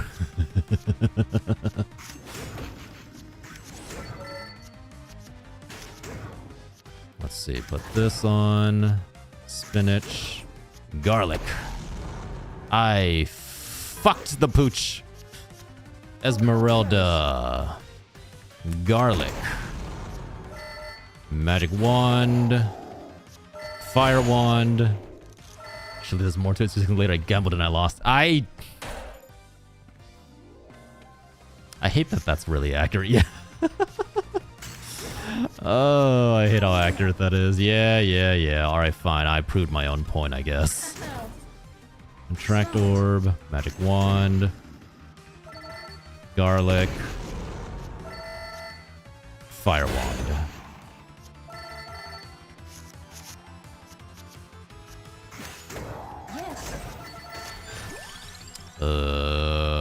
Maybe get more axes just so we have something to combo off of. I mean, honestly, the game's really well designed. It feels nice. The game makes sense. Like, it's very easy to pick up. I think that's the biggest thing in the game. If the game is difficult to understand, that major barrier in comprehension is going to prevent your game from really dragging in people. Like, I think probably for me, the best example of that would be... Hold on. Kill these guys. The best example of a game being way too complex is... Do I want more damage? What is it? The Forex strategy games. I've had people offer to teach me them, and I've tried my best to learn them on my own. But every time I try the Forex games like Civ, like Stellaris, it just feels like I'm banging my head against a wall. I'm just like, it's too many mechanics, too many things for me to understand, and I can't quite get into it. Okay, add 10 luck. Attract orb. Armor. Attract orb. Fire wand. Okay, let's see. Magic wand. This. Magic wand, duplicator, add 1 mana. There's a bit more to it, but can't deny it does make our brain happy. Now, why do some people succeed and others fail? That's a good question, too. Wait, what do you mean? Your aid made you live. Put this into... Oh, yay! Big boom! Ooh, Santa Water 3. Deals 568 damage, burns enemies after this turn. That sounds fun. Let's see. Increases area stat. Yeah, Breaking Bible. I'd actually be curious as to, like, the people who don't get, like, dragged into gacha games or, like, don't enjoy Gamba games. I'm very curious how their brain works. Like, what is it about the gambling aspect of stuff that turns it off for you? Is it purely just because you have the chance to lose it all, or is there more to it? I say. Garlic. King Beeble. Fire wand, baby. Ow. Attract orb. Axe to the face. Was Balatro such a big hit? Other games, which I can't think of right now, but there are plenty of them, fail. I feel like once Balatro released, yeah, there was definitely a lot of imitators trying to hop on top of the card game bandwagon. And I've played a couple. I think, to be perfectly honest, like I said, complexity is a big part of it. I think it's very easy to say that Balatro is intuitively easy to understand. It makes sense. It's not too complicated. You play that and you're like, okay, I understand how this works. I understand the mechanics. Yes, there's an explanation and a basic tutorial, but it's not anything too complicated. It's just like, oh, here's how this works. Here's how this works. Have fun with this. Have fun with this. And it gives you just enough hints that you can learn and appreciate the game for what it is. But you can also... Let's leave that for... actually, no, I can pick that up now. You can also just enjoy the game it gives you, okay, no, better way to put this. Let me stop playing so I can think about it for a second. The strength of Balatro is it gives you, the entire game is designed to be very simple. You understand that, hey, you're playing poker. Poker with a few modified rules. That's fine. Everybody understands the basic concepts of poker. It's basically just match some cards, get the highest number possible. And then from there, the game evolves. Now you have these cards that can add different multipliers. Okay, though, that still makes sense. If I make 2 copies, I get some extra points. If I make 3 copies, I get some extra points. I get the ability to choose some cards and throw them away to get a reroll. That makes sense. If you've played games before, even if you're like super new to games, that's the thing about Balatro. It appreciates the fact that like some of its players this may be their first game ever playing because it's a very kid-friendly game. Maybe this is the game that parents give their kids their iPad and go like, hey, have fun on this. And it makes sure that you understand the core concepts and that the core concepts are all easily transferable. They all make sense. They all kind of tie together. While people like minigames, like the fishing minigames, like the going off on a random side quest minigames, Balatro takes all that and just throws it away and says, no, here's our core gameplay. We're going to focus on this. And it's that combination of the RNG, so you get the delight of gambling, but you also get to break the rules, which there's been so many times where you sit down, you're like, I wish that I could just put one more card in my hand and have a 5 of a kind, which isn't humanly possible, which isn't IRL possible. Let's see. All right, let's just throw in some axes. Get rid of that giant ass group. Don't want to deal with that.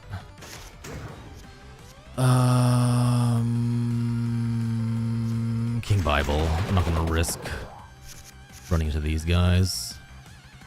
Esmeralda. Hollow Heart. Use the Hollow Heart. Empty Tome. Golden Armor. Fire Axe. Fire Wand. I've met a lot of people who can't seem to understand Balatro. Concept is easy, but execution of it is something different. Those kind of games just can be hard for some people if it never clicks. True, but based purely on the fact that it's such a popular game, I would also argue that it has kind of transcended that. It has now entered an area, like I would say, like the majority of people who pick up Balatro are able to enjoy it and understand it. There will always be a few outliers. There will always be people who go like, I don't understand this game, doesn't make any sense to me, I don't like it. And that's totally fine. That's totally their prerogative. But at its core, it's so simple and so basic that a lot of people can get it. And because it's something easy that people know what it is, they're like, I know what poker is. I've seen at least people playing poker, even if I never played poker. It can bring in that easy to make connection with a lot of people who might not be normally interested in such a game. There's also me spouting all this from like the top of my head, and I have no idea if I'm actually like correct about any of this. That is also the reality. Okay, I could throw down Santa Water, or I can combo, pray that the garlic does something, and the fire wand. But yeah, I think a lot of Balatro is like, yes, it's easy to understand and people like it for that reason. That's my argument to why Balatro is so comfy and so enjoyable. Increases area stat on the axe, might as well. Okay, let's see. There's a bunch of bonuses this way. I should probably go and get. Whee! Spam him. Let's see. Amount. Yeah, sure. Why not? Put that on Santa Water. I might not be able to use it very often, but. Stone Mask. Oh, damn. Golden Armor. Okay, let's see. Got that. Okay. But, I don't know. Like I said, A lot of that was just me doing supposition and thinking about stuff. And that's purely based on my own experiences with Balatro. Like you said, there are a lot of people who have tried it and didn't like it. So that's also entirely possible that, hey, maybe I'm wrong. What? All right, shit. Maybe I shouldn't have fought this yet. Attract orb. Axe. I just guess we keep using the goddamn stone masks. Balatro is definitely a big success, made its mark in the roguelike world. I would say for a lot of people, Balatro was probably their first roguelike and definitely had a big hand in introducing what roguelike is to like a lot of people. Do I need armor here or do I try and go for a burst attack? Let's get armor. Nice, perfect. Okay. 1, 2. I need more mana. Big number. Big numbers go big. Let's see. Spinach, attract orb, empty tome.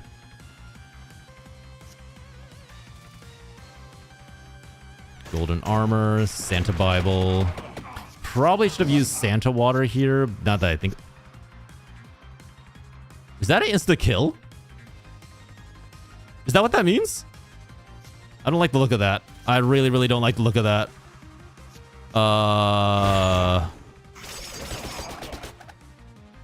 That does not look good. Don't know what that is, but I don't like it. Oh, okay, thank God. It's not an insta kill.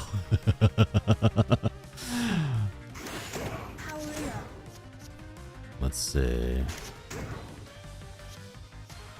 Alright, 2 more projectiles.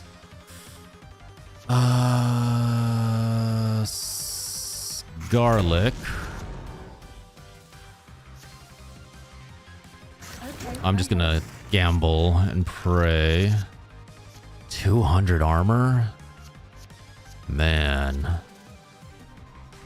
They are not playing around right now. Axe. Armor. Garlic. Shit. Draw 2 cards. Axe.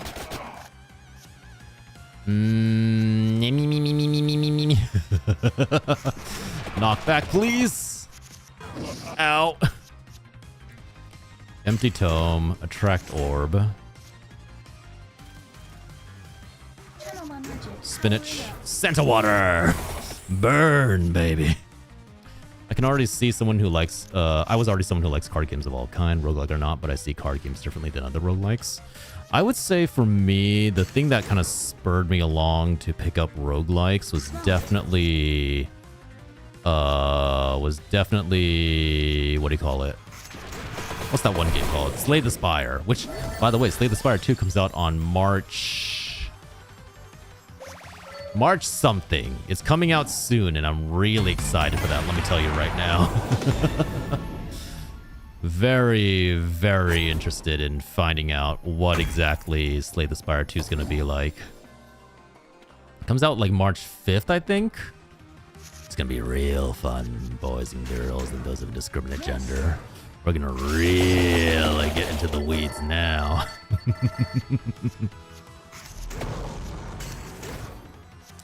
Fire Wand.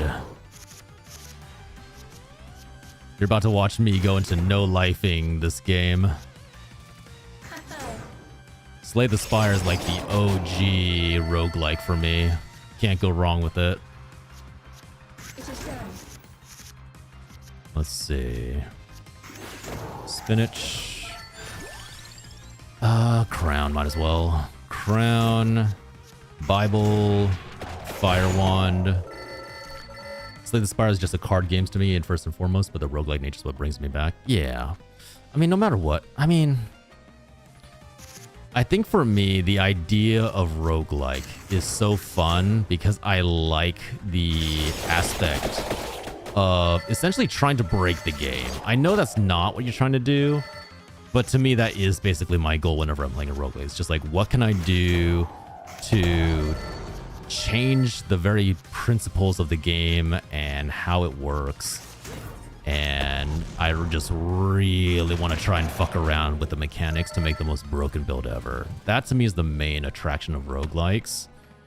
And I'm very, very happy that a lot of modern roguelikes don't prevent you from doing that. They're more like, hey, we know you want to break our game. Have at it. Go to town. We look forward to you trying to impress us. All right, let's see. Magic wand. King Bible, Axe. Hades 1 was what really opened me up to roguelikes. Oh, yeah. Hades 1's an excellent one to get started with. Do I cash out here? Duplicator, golden armor. Like, if you had to start with any roguelike, I'd say Hades is a great one to really dive into and explore what roguelikes are capable of and what you might like about them. Let's see. Duplicator, raw axe, nice. Grab this. Might need that against this next boss, not gonna lie. Game's definitely getting a lot harder. Okay, let's see. Magic wand, attract orb, fire axe. I mean, not fire axe, just regular axe. Garlic. I'm trying to remember. I think, if I had to like hold up like a game to be the ultimate standard in roguelikes for me, it would probably have to be Hades. Hades just was so much fun. It did so much for the genre. I loved every second of it. To me, Hades is basically the ultimate roguelike. Like, good storytelling, good plot development, good understanding of what drives an interesting game and drives like a very interesting, what do you call it? Drives an interesting way of building the game out so that it remains interesting as you get upgrades and you get more and more things. Okay, I helped. X. Fire damage, please go. Ah, crap baskets. Oh, God. Please don't let me die to this one freaking boss. Uh-oh.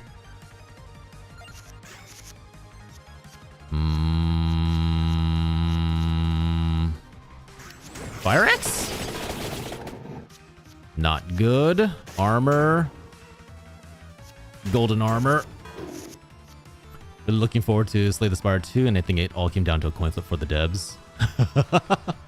I think they probably had enough success from Slay the Spire that they're like, you know what? We can do this again. Let's make it even better.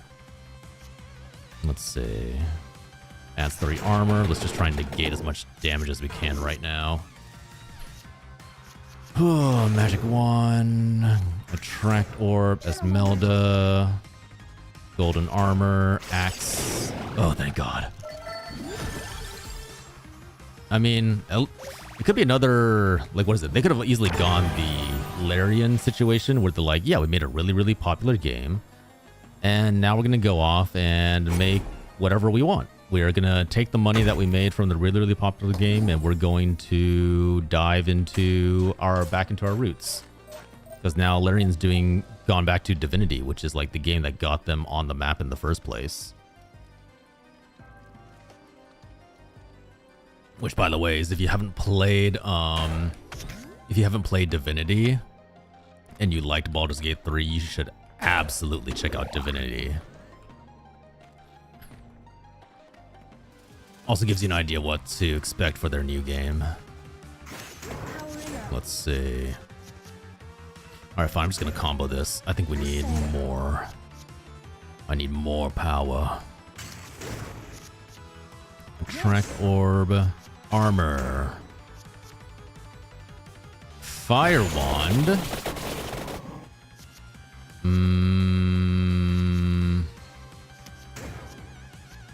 Garlic. Try and knock back some of them to reduce some damage. Duplicator. Santa water.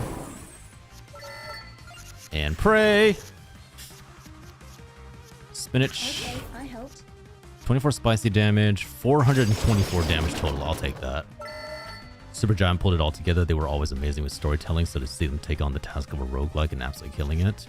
It's nice just when your favorite dev goes like, ah, yeah, that's right. We know what we're doing. Here is like the most amazing game you've ever played. Enjoy. It's just so nice. Just like, oh yeah, that's exactly what I was looking for. This is exactly what I wanted out of this. I need more 2 times damage.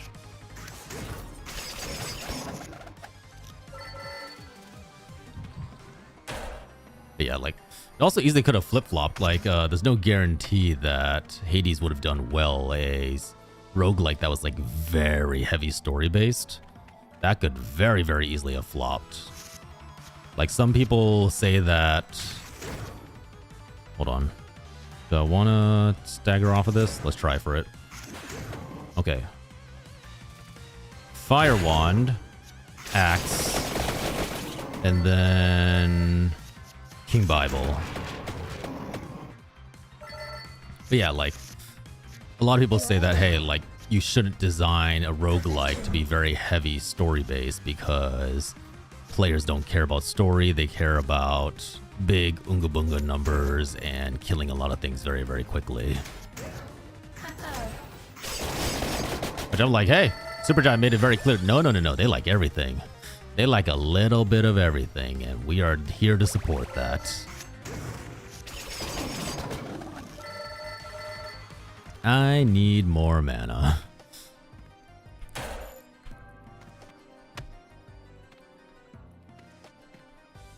Mana? Please? Okay, you know what? I'll take the big fisty damage.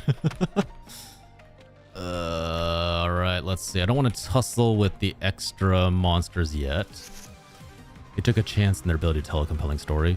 Honestly, okay, just one day, somehow, somewhere, I would love to sit down with one of the writers for Supergiant and just talk about like their workflow and how they make things work, because god damn, the writers for Supergiant are just so good at telling a story. I desperately want to pick their brain and see how it works.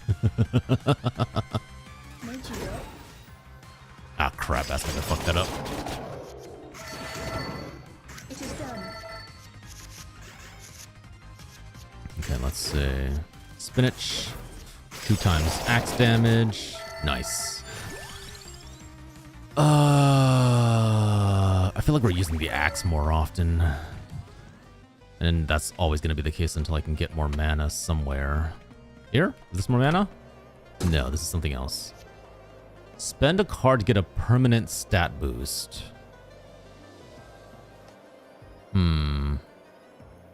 Spend the armor to get armor. I'll flip and take it. I hope I get 2 armor per turn.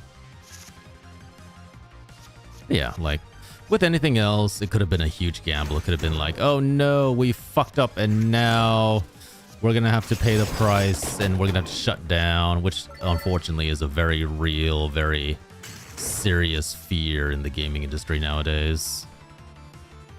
So duplicator, fire wand, armor. Okay, let's see. Like, God knows how many amazing, wonderful studios have had to shut down because they took a gamble and it just didn't pay off. Which actually reminds me, speaking of gambles that didn't pay off, you know the game that I used to play on here a lot? What is it? Supervive? Unfortunately, it looked like they were unable to meet their target demographic for players.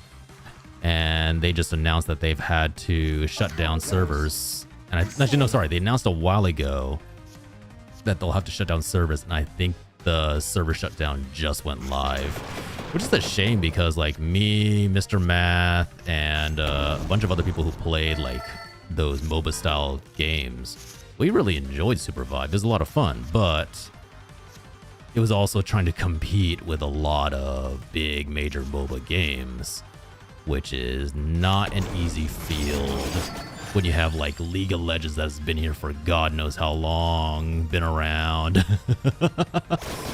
and has like a stranglehold on the MOBA genre. Or it's either that or you're competing with Dota 2, and Dota 2 has been like one of the mainstays for gaming for God knows how long. So sometimes, you know, just sometimes the gamble doesn't pay off and you just have to sit down and pay the piper. Gonna have to try again with the next one. And I feel like that's always a little bit sad to see. Yes. Fire axe it is. Fire wand it is. Spicy damage.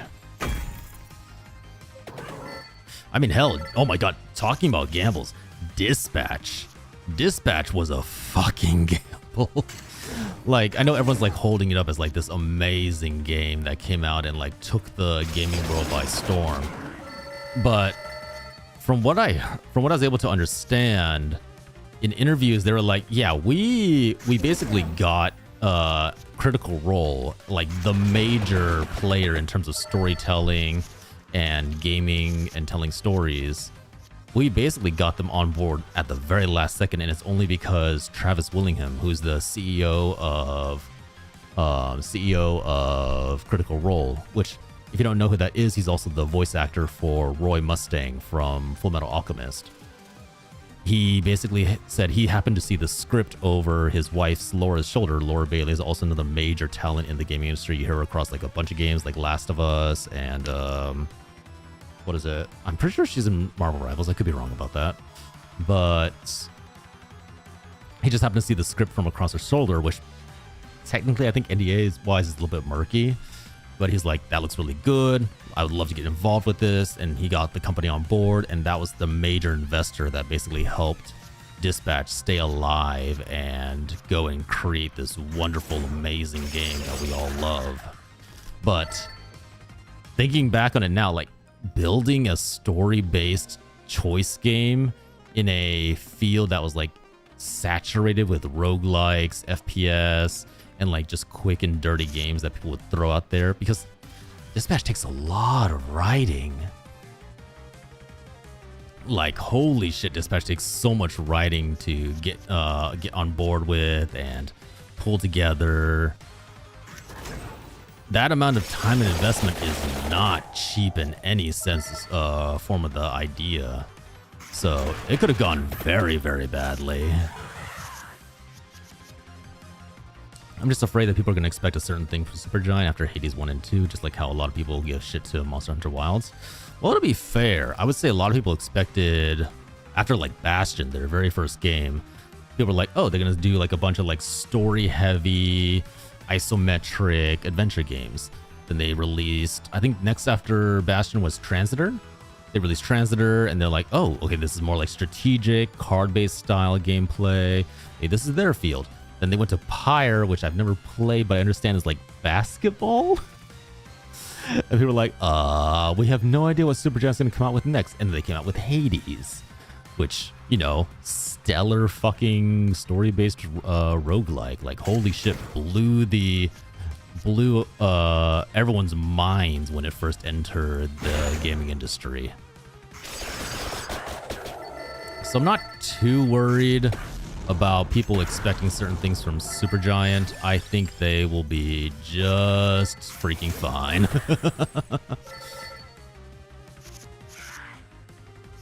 I think they're used to like people expecting certain things from them, and they know how to adjust and avoid being like shunted into a single thing. Yes. Can you play Pyre? Someday I'll get around to playing Pyre. I don't know why I love Supergiant games and I just never gotten around to Pyre for some reason. Which is a shame. Like, it's a Supergiant game. Chances are pretty darn good that I will like it.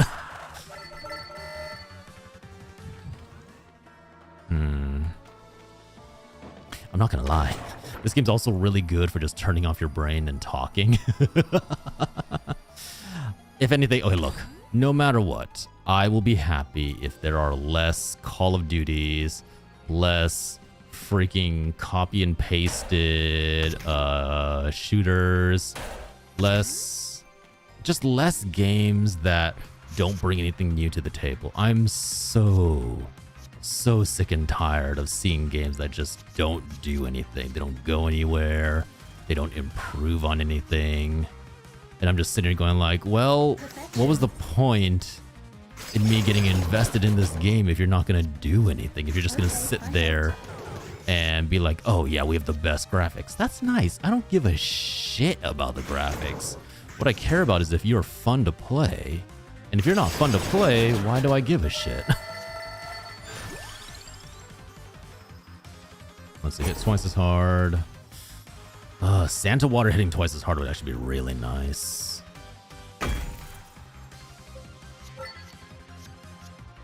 Like, I just want fun, interesting games. And I feel like it's so hard for the current game industry to break away from. Because the problem is, like, we can all acknowledge that shit prints money.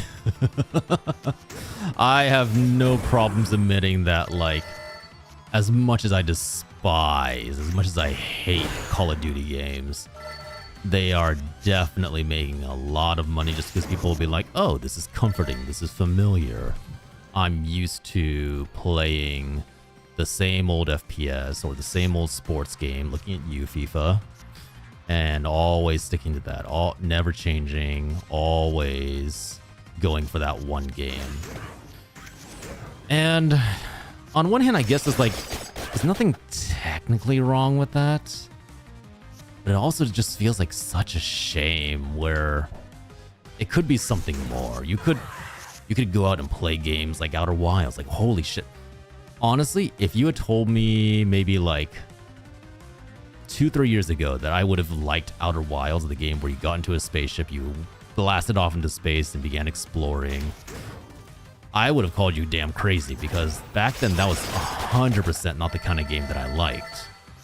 Like, those kind of games I saw as very, very boring, not very intuitive, not that interesting. And let's see what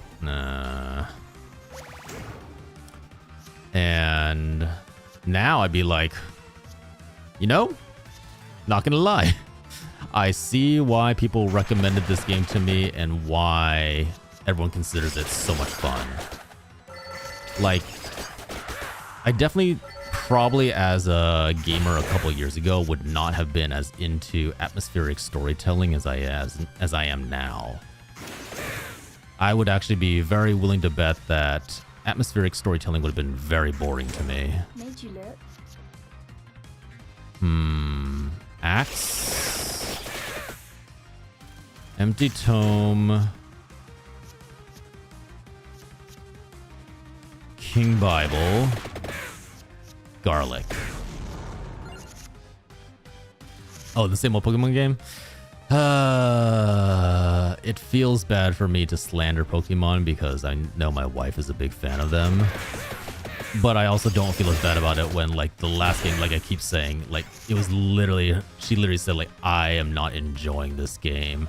There's nothing really fun about it. It feels like they've taken a step back.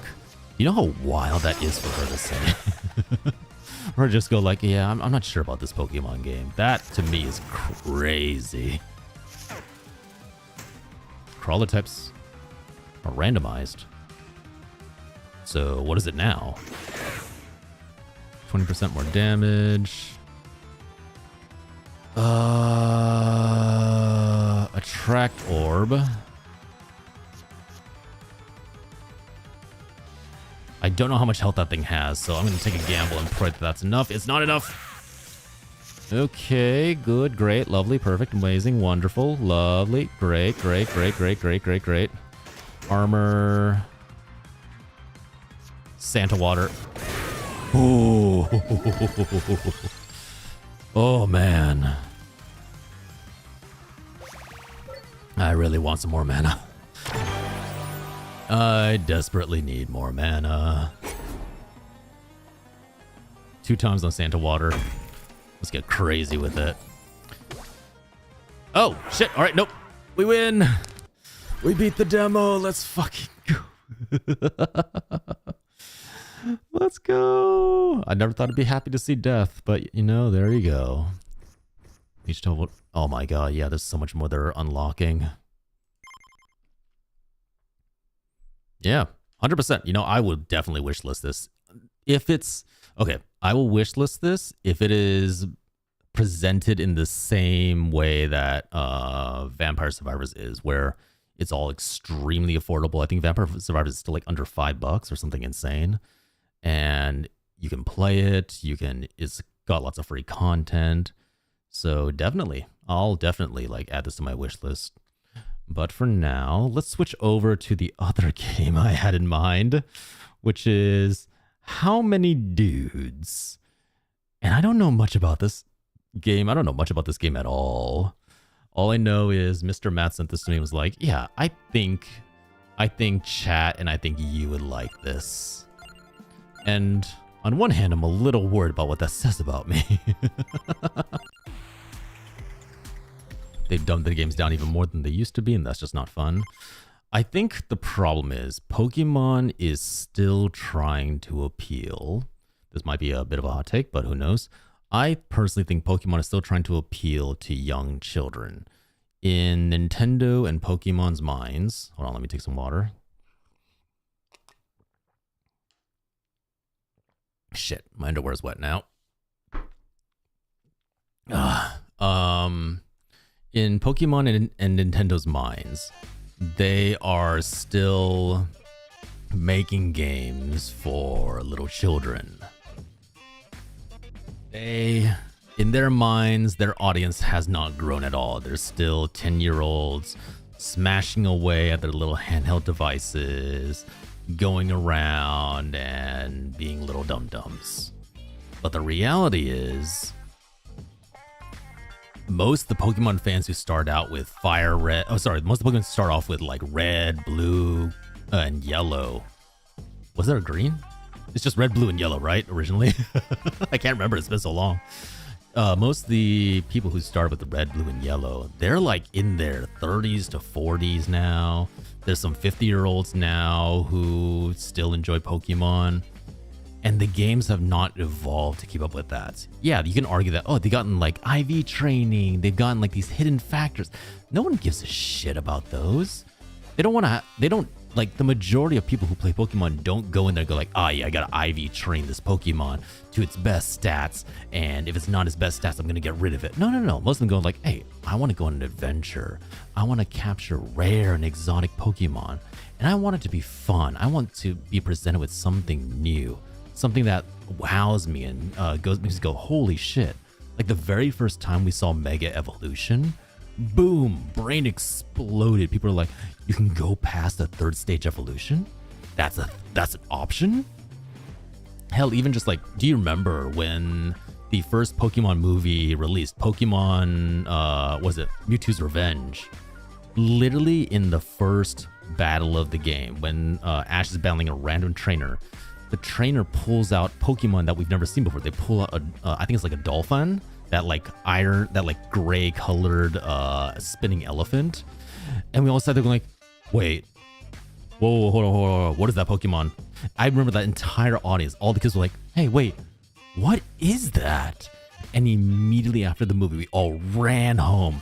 We were like desperately searching around wherever we could, and like in game magazines. I think we had the internet back then. And we're all trying to find out what the hell is that Pokemon? We've never seen it before. They literally just stealth dropped to the next generation. And that's when rumors started coming up like, hey, yeah, Pokemon's getting a sequel. There's going to be new games. There's going to be whole new Pokemon. There's going to be new generations. We want that childlike wonder. We want to feel that again. We want to look at a Pokemon game and go, this is something new. It's fucking amazing. And I feel like a little child again, and I want to jump back into Kanto, into the Orange Isles, into Sinnoh. I want to jump into these new lands and discover what possibilities there are. Now, to be fair, I would also argue that that it's a little bit of the fault of how the gaming culture has evolved. Because back in those days, there were like walkthroughs for the games, right? Like there's like these big, thick booklets with all the information you needed, but those cost a lot of money. They weren't necessarily accessible everywhere. And so not everyone relied on them. Not everyone had, like, I would say like most people did not have them. So you would sit there, you would just blindly play through the game, and it'd be that much better for you. You didn't have walkthroughs to look through and be like, oh, I missed out on this thing. I didn't get this optimal item. I missed out on catching this perfect Pokemon. I didn't do this battle right to get the bonus item. No, we're just like, oh my god, I beat the second gym leader. I feel like a fucking boss. On to the third one. I beat the goddamn, Elite Four. I am the king of the world. Like nowadays, we're like, oh, okay, so Elite Four. I'm gonna fight the Elite Four. First Elite Four is a Ghost type with Ghastly, Gengar. I'm just gonna bring in my Psychic Pokemon. I'm gonna wipe the floor with an Alakazam. Bam. It's like, okay, so we already know everything that's gonna happen, and it's very easy to say that just don't look at a guide. But the reality is, the guides are everywhere. People are always saying like, oh my god, you gotta try it this way, you gotta try it this way. And it's really, really hard to play a game without outside influence. Like even when I was playing Outer Wilds, the game that the community is literally sitting there doing their best to avoid giving spoilers, I still caught spoilers every now and then. And it's just because I was like just trying to be like, I literally just wanted to go in there and be like, oh my god, I found out this random thing about the observatory or about this one crumbling planet. That was so cool. Is there like some lore behind this? That's all I wanted to find out, and instead I got like a tiny bit of a spoiler. Admittedly, that's on me. Maybe I shouldn't have interacted in that way. But it's that extreme field of information that we now live in that I think makes it a little bit harder to truly enjoy a game just in its purest form. To me, Pokemon feels like a bad game of telephone, just isn't as funny. Wait, what? I need you to explain that analogy to me. That one I'm definitely gonna need some explanation on. Newest Pokemon anime looks interesting, but I'm good now. I think, honestly, you know the sad part is, I think the current newest Pokemon anime with Liko and her band of friends, I think that's the anime that we were looking for 10 years ago. If I'm being perfectly honest, it's about a new character. It's about her going out adventuring. She's not all about capturing Pokemon. She's about exploring. She's about discovering new things.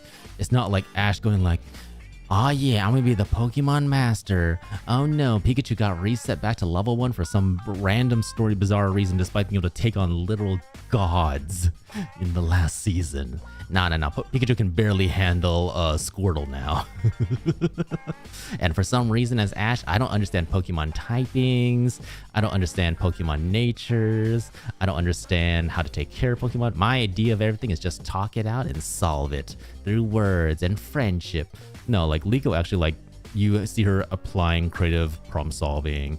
You see her, like, the rest of her crew aren't just side characters. They all have their own tasks, their own stories, their own quests. Like when the reveal first happened that Misty was a gym leader, or hell with Brock, when you're like, Brock joins you, it's like, oh my god, the enemy became the ally, let's fucking go. And then you're like, oh my god, Misty, the friend, became the enemy. As kids, that was such like an amazing thing to see.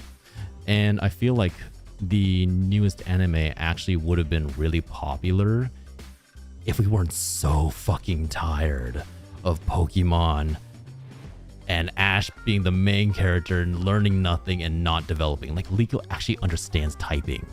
Liko understands typing, when to use terrestrialization, how to use strategy. She doesn't just go like, unga bunga, attack like this, always attack like this, never attack, always attack from head on, never change how I think. No, like Liko actually learns, she adopts like new strategies, she learns from other people's Pokemon, the people around her learn and grow. It actually is like a pretty decent, like, I mean, it's not like, you know, Shakespeare. It's not this amazing tale as saga, but it is pretty darn good. And I think we just got it a little bit too late. Would have appealed a lot more to the people who grew up with it. Exactly. Like, it would have been, I think, like, what they should have done, what I personally would have suggested is Ash, we stick with him for like maybe 2 or 3 seasons. We let Ash, you know, be the titular character. We let him get his championship in like maybe whatever era Ruby and Sapphire are with Groudon and Kyogre. We let him get his ultimate victory. He becomes the champion, and then we pass the torch to a new character. Let's say Liko in this sense. Liko goes on, explores the next generation. She gets her 2 or 3 seasons. Maybe she encounters like some old throwbacks. Maybe we encounter Ash, we encounter Misty, we encounter Brock, Professor Oak, like nice nostalgic moments that people will go like, oh yeah, that was a nice time. And then we pass the torch on. I think if you stick with one character for too long, and if you keep repeating, this is the problem, right? You can stick with one character, but if you're sticking with the exact same tropes and the exact same story beats and the exact same results every single time, when people make memes about Ash always saying he's gonna be the Pokemon master, but never ever fucking winning anything, like being the worst Pokemon trainer ever, at a certain point you're like, all right, you know, this is getting a little bit tiresome. We know how this is gonna end, which is why when, like literally when Ash won the championship, that thing made national headlines. People are like, wait, Ash is the Pokemon champion. I kid you not. I saw that in a local newspaper. People are like, the fucking 20-year-old saga in anime for Pokemon has finally ended. Ash became Pokemon champion and he's retiring. That shit was everywhere. Everyone knew about that. That's how big of a, that's like how big something, like what should have been a minor change in the plotline that happened so much earlier. That's how much impact it had on the anime. Just like, we finally got an ending we didn't expect. Oh my god. Yeah, I have qualms and issues with how Pokemon, the anime, is written, but I think the new one's actually pretty darn good. Ash is never allowed to grow up. I think the best 2 like fan theories for Ash never growing up that I've seen was, 1, Ash is in a coma. He never grew up from he never woke up from being electroshocked by Pikachu out in the forest when they're running away from the Spearow. His brain took so much trauma that he's now trapped in his own brain going on these adventures, when in reality he's just sitting on a respirator at a hospital, not even thinking. That's one of my favorite theories.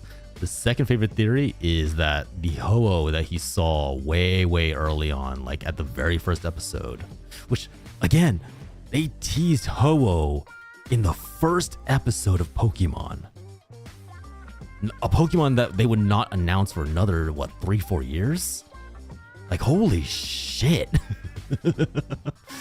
Like, damn, that blew people's minds when they realized, like, wait a minute. But yeah, they're like, oh, that Ho that Ash saw at the very first episode, it basically blessed/cursed him with everlasting youth, which is why you'll literally see the other characters around him growing and developing and learning. But that's why Ash never learns. That's why every single season Ash resets and Pikachu resets, because they've both been blessed/cursed by the Ho-Oh to just be eternally at the moment that they met it. And that one opened up so much possibility for like fan fiction, fan theories. I loved seeing how people got creative with that one. But yeah, I have my gripes about Pokemon, but overall, I think, you know, it's a nice thing back in the day, and it was fun. Okay.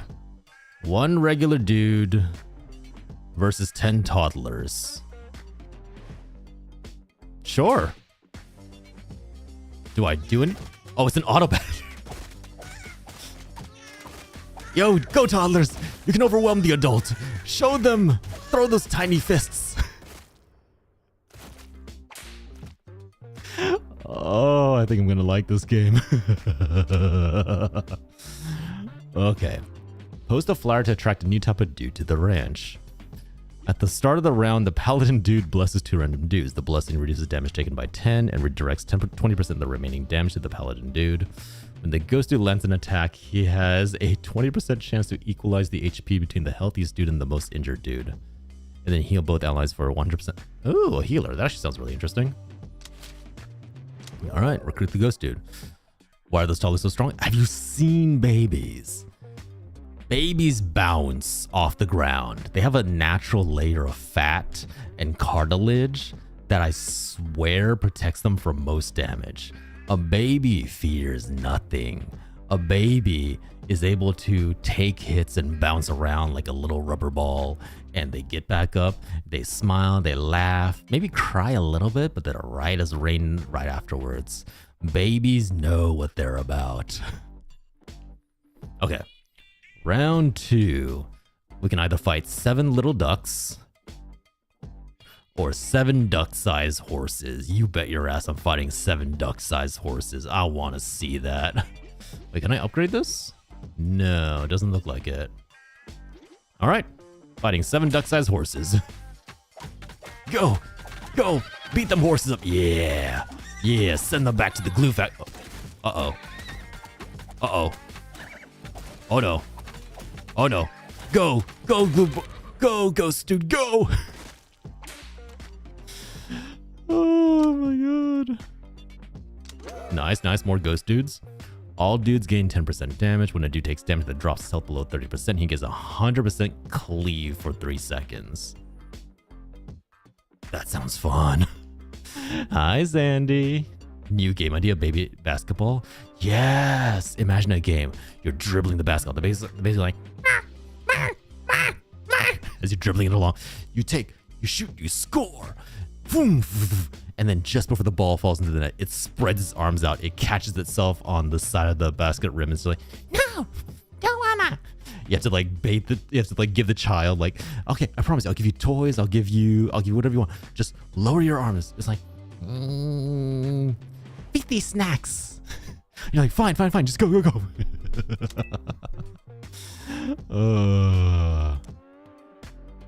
So if he's dead now, do I just not get him back? He's just dead? All right, fuck it. Let's fight 8 rats. Go, ghost dudes, go. Yeah, cleave, baby. Yeah, show those rats what for. There's potential here. I would love to see it happen. Zandy, how are you? Hope you're doing well. Okay, night dudes. Every 3 seconds, the night dude taunts up to 5 nearby enemies. Creates a pulse. We could just embrace the healing, honestly. Ooh, wait, undead. Maybe there's like a team thing where like if you get more and more undead, completely unbothered when their fellow dudes fall in combat. Oh. Interesting. So there is like a team thing going on. Yeah, we don't get... You can reorder your roster by clicking holding on a dude type, then dragging it to a new slot. Okay. So there's no way to... Oh, the unconscious dude's recovered in 2 rounds. I see. Okay. You know what? Let's fight the mallard ducks. I want to see what they're capable of. Go, take them on. Yeah, show me the cleave, baby. Yeah, dude, these undead ghosts are showing their mettle. We're having duck tonight, baby. Dude juice revives unconscious dudes. If used in the ranch, revives 10 dudes. If used during battle, revives 5 dudes. Bonfire, dudes gain 1% max HP for each dude of the same family in your team. That could be really useful. Dudes who get knocked out during a battle have a 15% chance to easily recover. Deal 1,500 damage to enemies at random. No, I like the relic. Grab this. Buy this. Okay. Oh, wait. Oh, one more round until he revives. Okay. Should we fight 36 toddlers or 14 rats? You know what? It's time to fight the babies. It's time to remind the babies what they're facing. And they need to understand that the babies stand no chance against the vampires and the ghosts. Oh my fucking god, there's so many babies. Go! Go! Slaughter the babies! Teach them their place! Yeah! Oh yeah. The babies didn't stand a chance. Absolute murder. Oh man, that's so funny. More vampire dudes. 14 duck-sized horses or 14 mallard ducks. You know what? I'm down to take on the mallard ducks. Let's go. Go. Go fight, my children. Destroy your enemies. This is such a stupid fucking game. I love this. Franken dudes gain 1% max HP and 3% damage for each unconscious dude. Every time the Viking dude deals damage to an enemy, he has a 5% chance to go berserk, getting... It's Olaf. That's just Olaf. When his attack lands a critical hit, the ninja dude throws 2 shurikens at nearby enemies, dealing 50% attack damage to each enemy they pass through. You know what? Ninjas. Ninjas sound interesting. All right. 8 duck-sized horses. Oh, 75. I'm fighting 75 babies. I want to see 75 babies bite the dirt. I want to see this happen. Yes. Go, Chaos, go. Oh my. Oh no, no, normal dude's gonna die. Not again, normal dude. Normal dude, why are you so weak? Normal dude, why are you so pathetic? Alright, well, we get some more vampires. Teleport a group of dudes to a location of your choosing and grants them temporary health. Ooh, okay, okay. Some of your dudes got knocked out. They'll recover on their own after a few rounds. Nah, normal dude's not that great. I'm fine leaving normal dude on the ground. 4 goats and 9 mallard ducks. Yeah, I want to see. Okay, fine. We'll try out dude juice once. I want to see how bad could the goats be? How bad could the goats be? Why is normal dude always fighting on his own? Come on, give him assistance. Give him aid. He needs all the help he can get. He's down to get. Dude, normal dude sucks. We're never reviving normal dude. Normal dude can like come back on his own. Fuck normal dude. God damn. When a vampire dude takes damage while below 50% HP, he steals 20% HP from a random dude. When any dude lands a critical hit, he gains temporary health. Reduce the price of meteors by 50%? Huh? I'm gonna go with purple health. Maybe critical attacks are nice. 101 toddlers. 101 toddlers. Yes. Yes. Go, my children. Overwhelm the dudes. Show me what you're made of. Honestly, I think the toddlers are very much like quantity does not equal quality. You can give as many dudes as you want and it clearly does not make a difference.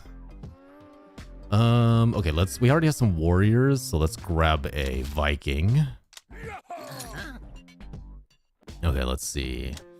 Iron Storm, Hollow Fangs, Vampire dudes getting 60% damage. Oh yeah. Oh yeah, we are getting that for sure. Let's get a dude juice just to have on hand. 1 wolf and 34 toddlers. 3 goats, 5 gooses, 6 melon. I mean, fuck. I want to see what the wolf is. What is this? A Disney spinoff? Nah, look. 101 toddlers was a massive hit. People love seeing 101 toddlers beating the crap out of adult men, but the adult men rose up, the adult men assembled, and the Avengers struck back against the 101 toddlers. Cruella de Vil was leading the charge, screaming that she would have a new baby skin coat for her rack. All right, where's the wolf? All right, wolf went right after one of the vampire dudes, but honestly, he's holding his own, dude. He's wrecking. Oh my god, dude, that wolf is getting pummeled. That wolf is going through hell right now. That wolf is going through so much hell. You can't move. You can't do anything. Die, wolf.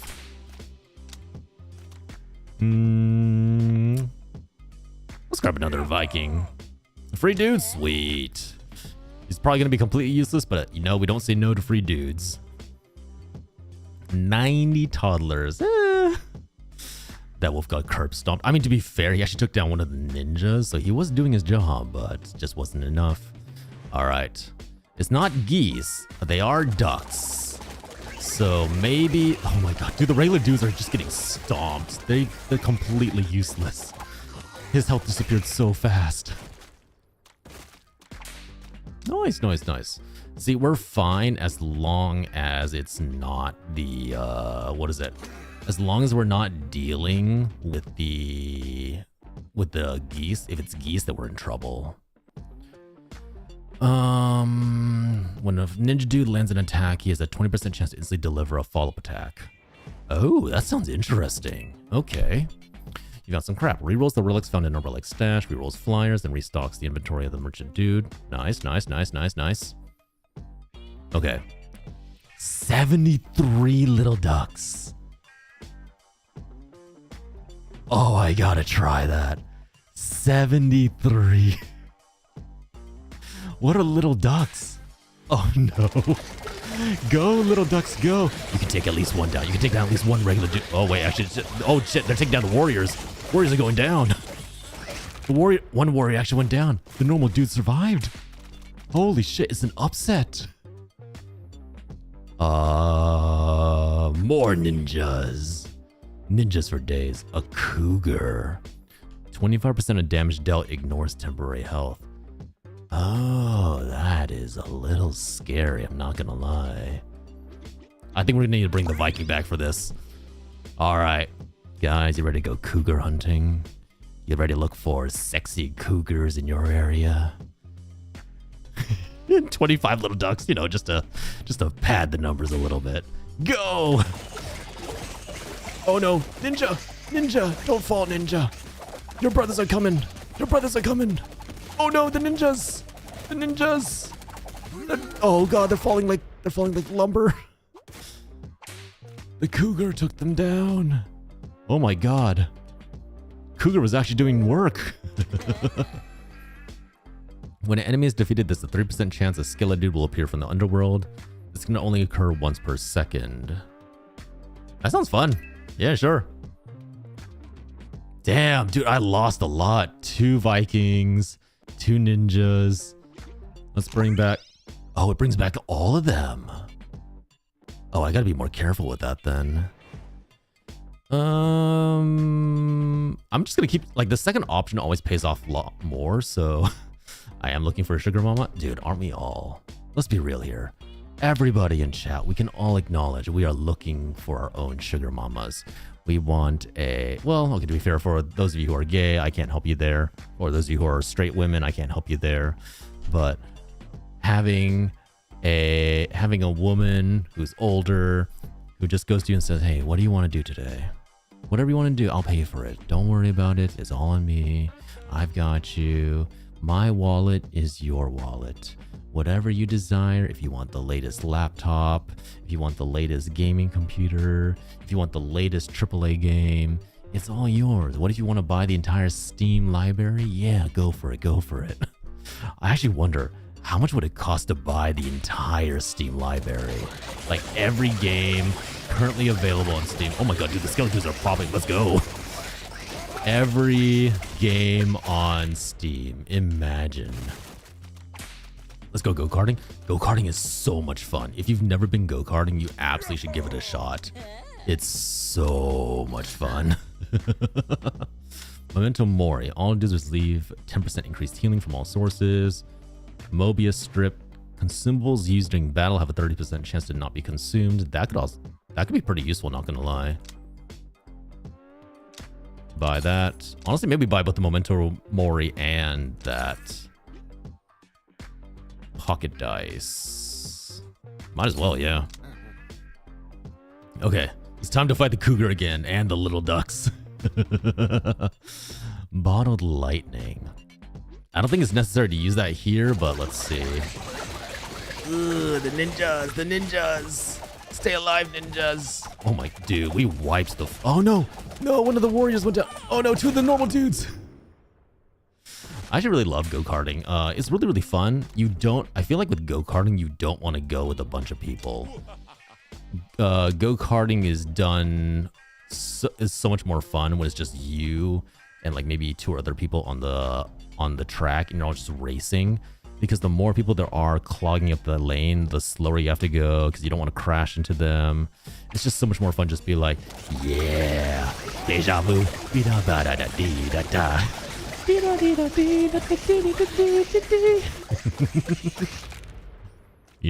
It's so much fun to take a corner really fast and just feel like the G-force is pulling at you. It feels so nice. Okay. 48 mallard ducks, we got this. Mallard ducks are nothing. Come on. Aren't you actually the mallard ducks? Oh, wait, hold on. Oh shit, the mallard ducks are doing some damage. Hold on. Actually, the mallard ducks are actually putting some numbers in. Goddamn. Every 4 seconds, the general dude commands a random dude the type immediately below him on the roster to taunt up to 3 nearby enemies. No. You know what? Time to pull in some Franken dudes. Get real nice and buff off of the unconscious ones. Put you up here. 247 toddlers. Bet. Go, children. Go. Show me what you're made of. Oh, shit. The ghosts are dying. Oh, no. The ghosts are actually dying. Oh, shit. The ghosts are actually dying. The toddlers are fighting back. The toddlers got hands.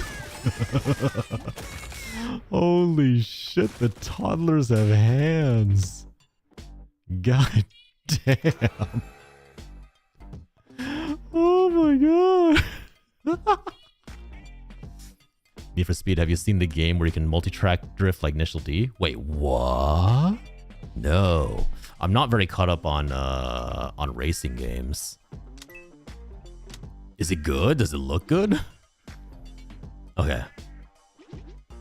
One alpha wolf will sometimes seek out injured dudes and leap onto them. Being taunted will override this behavior. Shit, well I don't have a taunt. So we're just gonna have to go with this. Let's go, alpha wolf. Oh no. No, the ninjas. The ninjas are falling. The ninjas are falling. 1 goes down, 2 goes down, 3 goes down. Oh no, my team's being decimated. I might need to summon a meteor, holy shit. Do I need to summon a meteor? No, they got this, they got this. Honorable fight to the end.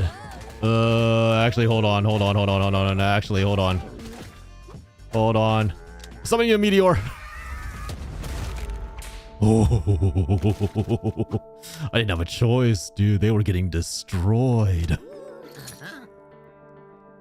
Bloody Talisman. Anytime a dude receives healing, he gets 1% attack speed for the rest of the battle. That could be useful.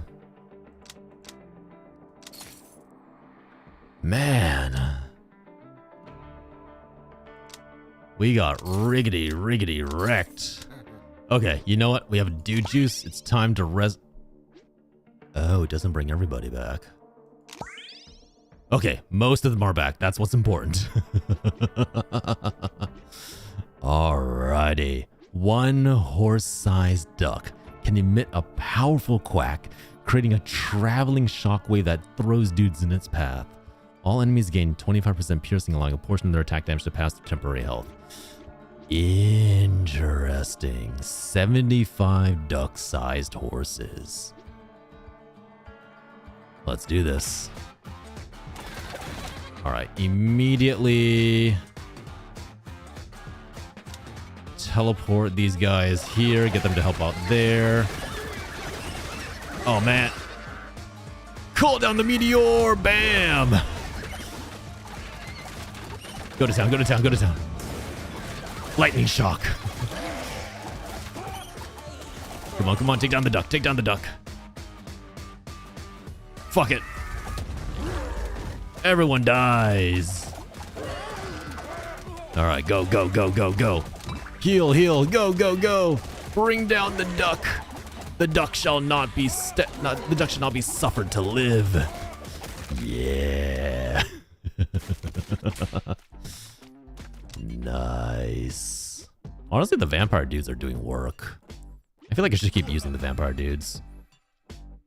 Berserk grants an additional 50% attack speed every time a Viking dude deals the damage while Berserk. Loki's arm is not that great though. Ah, you know what? Fuck it. I want to make the... Oh, we keep going. Shit.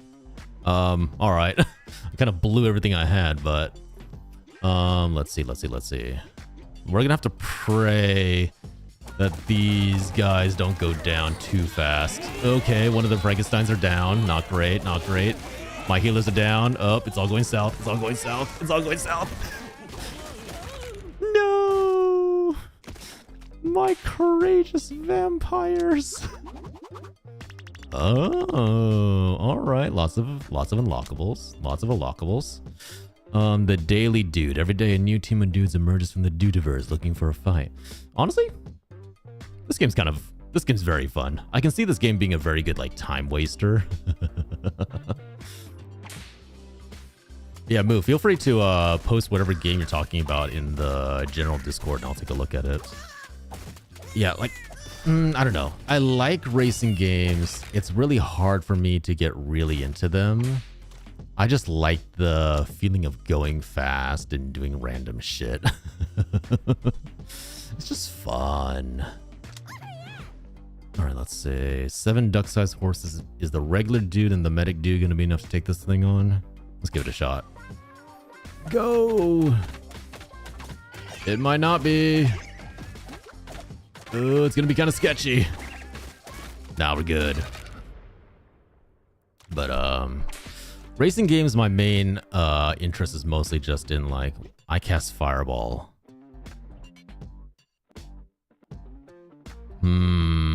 Samurai or wizard? I cast Fireball.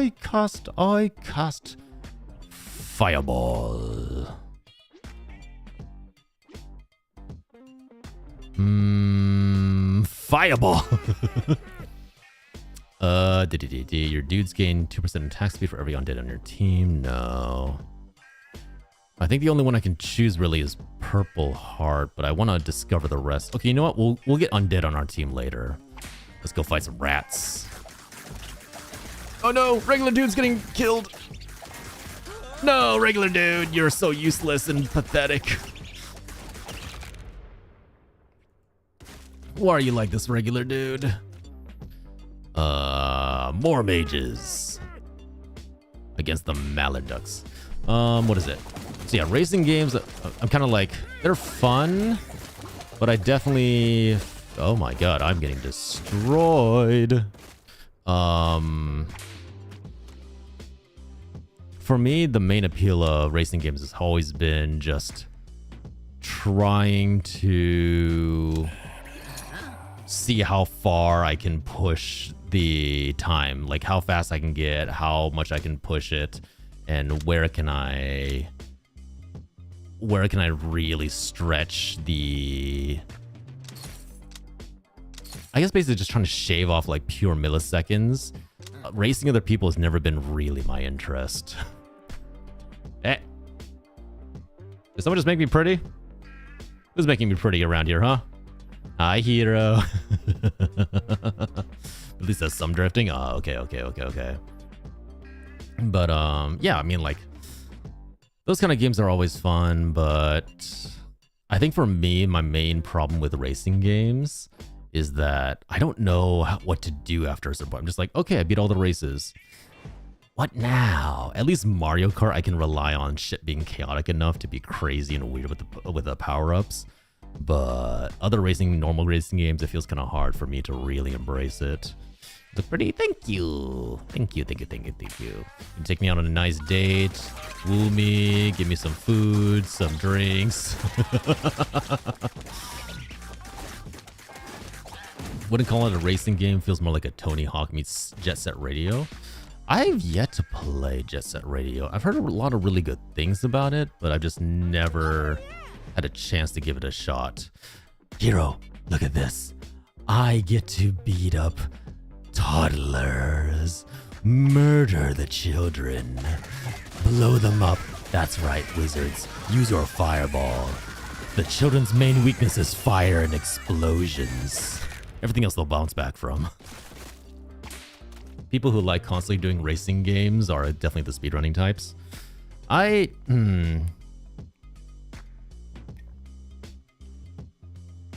think for me, like, the only time I enjoy PvP is when I am going at it with other people that like are friends and there's power-ups and everything insane. The game does a boss. Wait, how do you have a boss battle in a racing game? How does that work? That sounds wild. What exactly kind of shenanigans happen in a boss battle on a racing game? I desperately need to know this now. Let's get already. Dude, honestly, Hero, it is a nice little time waster. It is a nice little, what the fuck am I playing? Okay, free dude. My wizards are back. We're back at full power basically. Let's go to town. Boss starts shooting your dude. No. You know what was a fun boss? The OG pod race, the OG Star Wars pod racer games, because the boss in that was Sebulba, and Sebulba, just like in the movie, had fire jets. And if you got a little too close to Sebulba, you got your ass flamed. And then when you beat him, you could eventually unlock his ride, and then you would get the fire jets, and it was a lot of fun to return the favor. If I remember right, I think there was like other bosses. Wait, when Warlock dude lands a critical hit, I think Arcane Monocle. And then eventually you could fight other bosses. They all had like their own mechanics. And it's just so funny to go from like, oh yeah, racing, we're trying to optimize our times, just be like, it's a survival fight. The boss has hands. Fucking run. 3 dog-sized rats and 8 geese. Yeah, bring this on. Those are some ugly ass rats. No, my wizard. Not like this. You were supposed to be the chosen one. Instead, you were useless. Okay, so we have a bonus that's giving us attack speed with more undead. So when a warlock dude attacks, okay, epinephrine dudes that healed by medic dudes gain 5% attack speed for 5 seconds. He has a 20% chance to expel 25% of stored pack damage onto his target and taunt it for 2 seconds. That could be useful. Dark Relic could be useful just to taunt them and then make sure that they're not killing the rest of my people. No! Wait, okay, there we go. Alright. 18 geese, let's go. Oh no, my wizard is in a really bad place. No, wizard! No! Oh shit, my samurai's dead too. Oh crap. Well, this is going south real fast. No! Everyone's dying. Well, shit. Well, shit. Alright, 2 warlocks. Let's actually resurrect some people. I'm a little scared of the wolf. Where's the wolf? Oh no, the wolf's on the Frankenstein. Oh no. No. Get off the Frankenstein. Don't fuck with geese.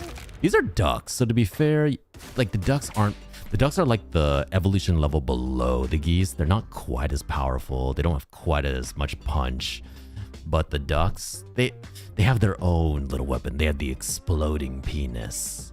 If you weren't aware, a female duck's vagina has a bunch of corkscrews and dead ends that lead, they have false openings. And so a male duck's penis needs to explosively grow and then basically try and fill whatever opening it can. Basically, whenever a duck copulates, it has to go maze hunting. Those are ducks? Those were ducks, dude. Those were ducks. Reduce the price of strange spores, reduce the price of bottle lightning.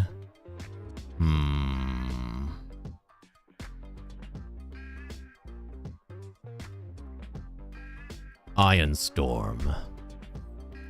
30 duck-sized horses or 1 cougar and 45 toddlers. We know the cougar is scary. Is the cougar gonna be enough to fight the rest of our dudes? Oh god. Oh man, the cougar's doing numbers on the warlock. Shit, the warlocks are going down one by one. This isn't campfire crawlers. Oh shit, you're right. Whoops, my bad. Hold on.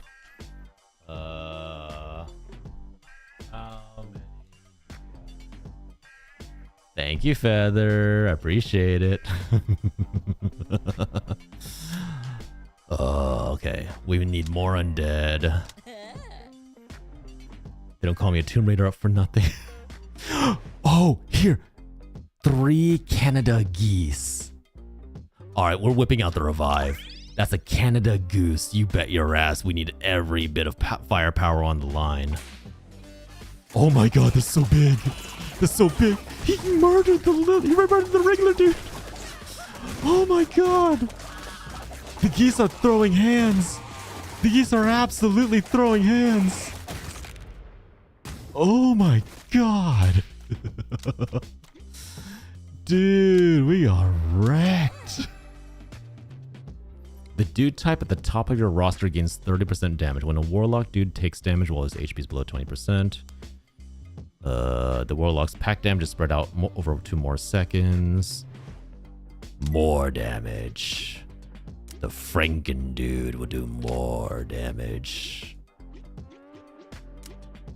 How are you, Feather? Don't fuck with animals from Canada? No, really. You really don't fuck with animals from Canada. Animals from Canada hate everything that is alive. If you're a Canadian animal, your goal in life is just to see everything else burn. You don't give a shit as long as everything else is dead instead of you.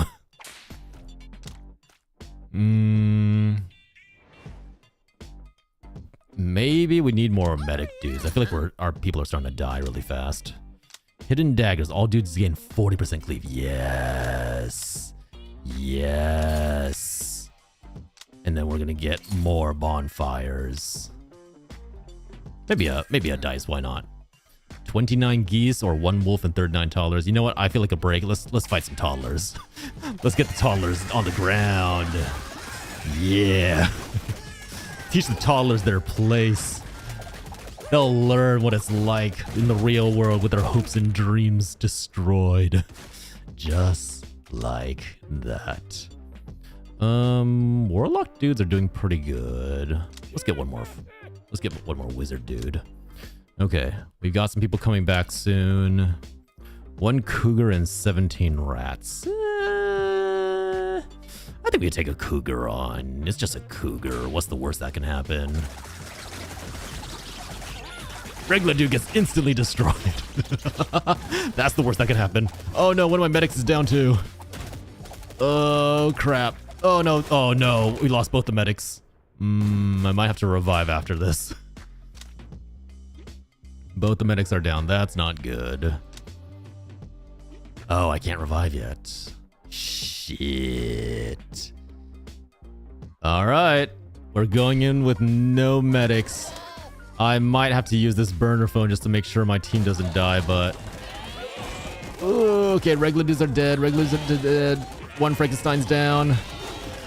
Oh, crap. All right. Yep. Burner phone. Come on. Go. All of you, attack. Murder.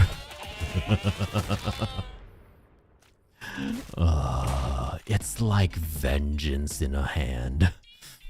Fighting a shit ton of toddlers gives punching down a whole new meaning. You're so right. You're so right. I can't even be mad about that. You're so right. 120 little ducks. Oh, man. Oh, what are we gonna do? I think the cougar's too strong. I think we have to fight the 20 little ducks. Fuck it, I'm using a meteor. I don't give a shit. We're not playing around here. The heavens themselves will be on our side. Nice. Do we need more medics? Might need more medics. Franken dudes gain 100% cleave and 50% damage. Ooh.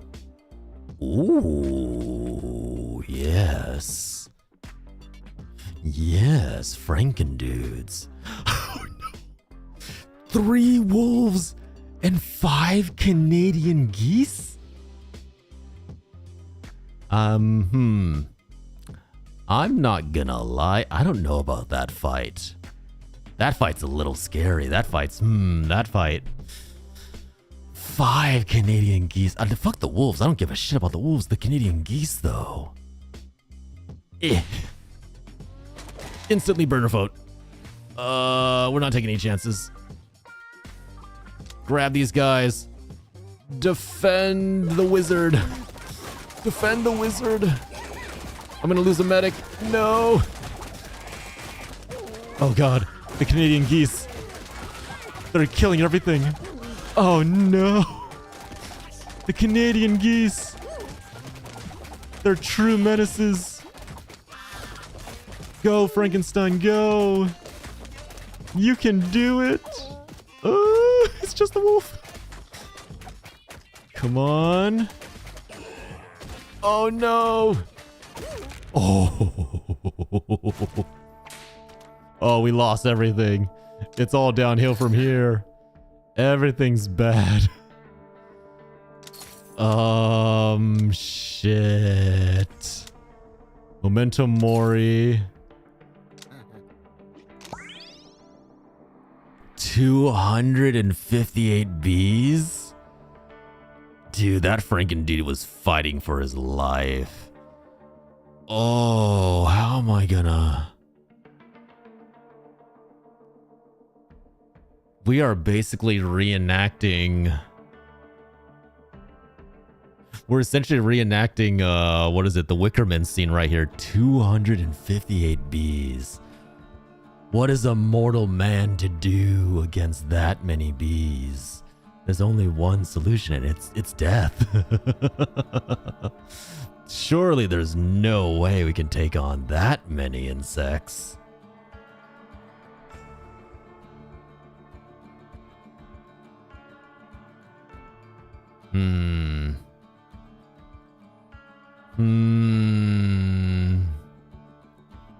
You know what? I believe in us. I believe in a thing called love. I believe in power and suffering and hate. I believe in the power of the Frankenstein monster to overwhelm the bees. Cannot be targeted. So you know the thing where my guys get more cleave and more damage? The bees cannot be targeted by cleave attacks. We are so fucked. We're gonna get stung to death. All right, here we go. Oh my god. Oh no, my team. My team. Everyone's dying. Holy shit. Oh no, they tried so hard and got so far. That was not even fucking... That was murder. That was destruction. God damn. All right. I'd say let's do one last round and then we'll call it for the night. God fucking damn. You know, it looked like what's his name? Nick Cage had it right. Not the bees. Not the bees. Cleric dudes. You know what? Let's try the cleric, dudes. It's time to run. It's time to roll. 3 rats and 10 toddlers. What are they gonna do against us, huh? We got a cleric on our side, and with the power of God in anime, we will take you on. Damn, actually, hold on. These rats can throw hands against God. Grab the clerics. When dude evades an attack, he gains 10% crit chance for 2 seconds. All dude gains 20% evasion for 8 seconds. When the battle starts, all dudes gain 5% evasion. So all that kind of relies on evasion, period. So let's get the basic evasion.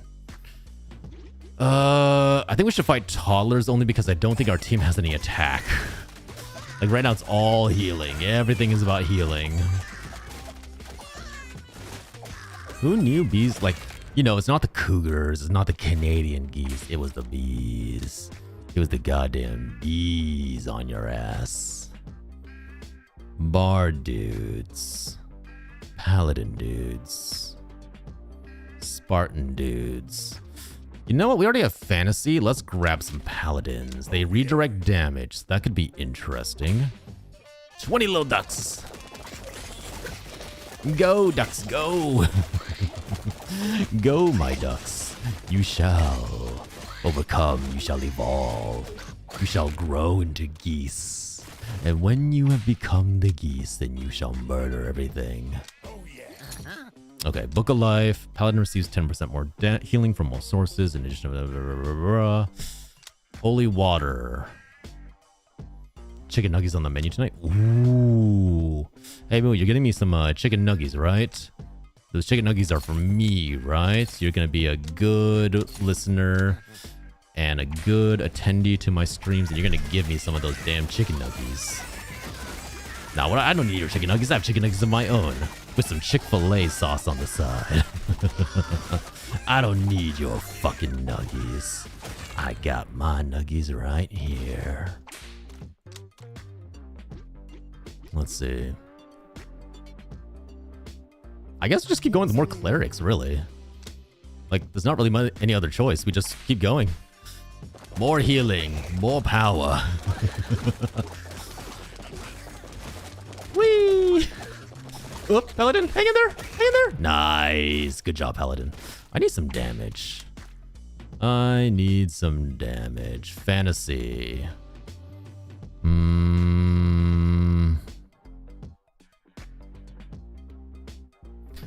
Berserkers with healers might actually be useful.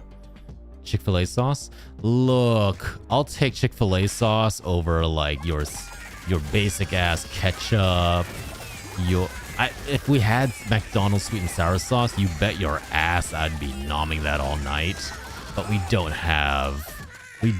get any of that beautiful, delicious sweet and sour sauce. Ketchup? I generally don't know anybody who does eat ketchup with their Chick-fil-A. I mean, ketchup with their chicken nuggies. I'm not even gonna lie, that's definitely not a thing that I know anybody who does. I don't know anybody that psychotic. No, the cleric! Shit. Alright, well, cleric's down. White mage down! White mage down! We need a res! Vikings. Every time a dude's blessed target gets knocked out, his remaining blessing gets stronger, gaining 5% more damage reduction and transferring 5% more damage to the paladin dude. Wait, what? That only seems useful if people start dying.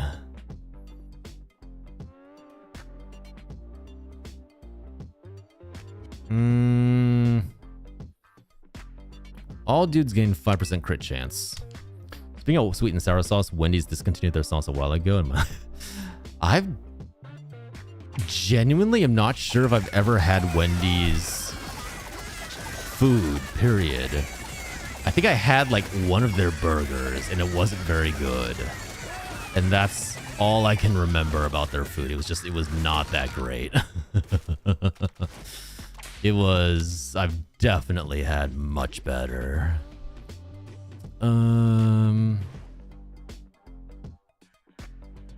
Every 4 seconds, the general dude commands a random dude that typed immediately below him on the roster to taunt up to 3. Don't I already have paladins who can taunt, though? I think we need some damage. second dude type on your roster gains 10% crit chance. Sure. That one sounds interesting. Grab some dude juice. Okay, so second type on my roster. That would probably be the samurai dude will benefit the best from that.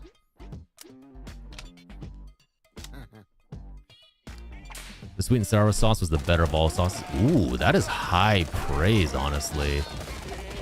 Oh god. Okay, clears it down, clears it down. No! Stay alive, cleric. Stay alive. Yeah, stay alive, cleric, baby. I've never tried the sweet and sour sauce, honestly. If it's that good, maybe I should check it out.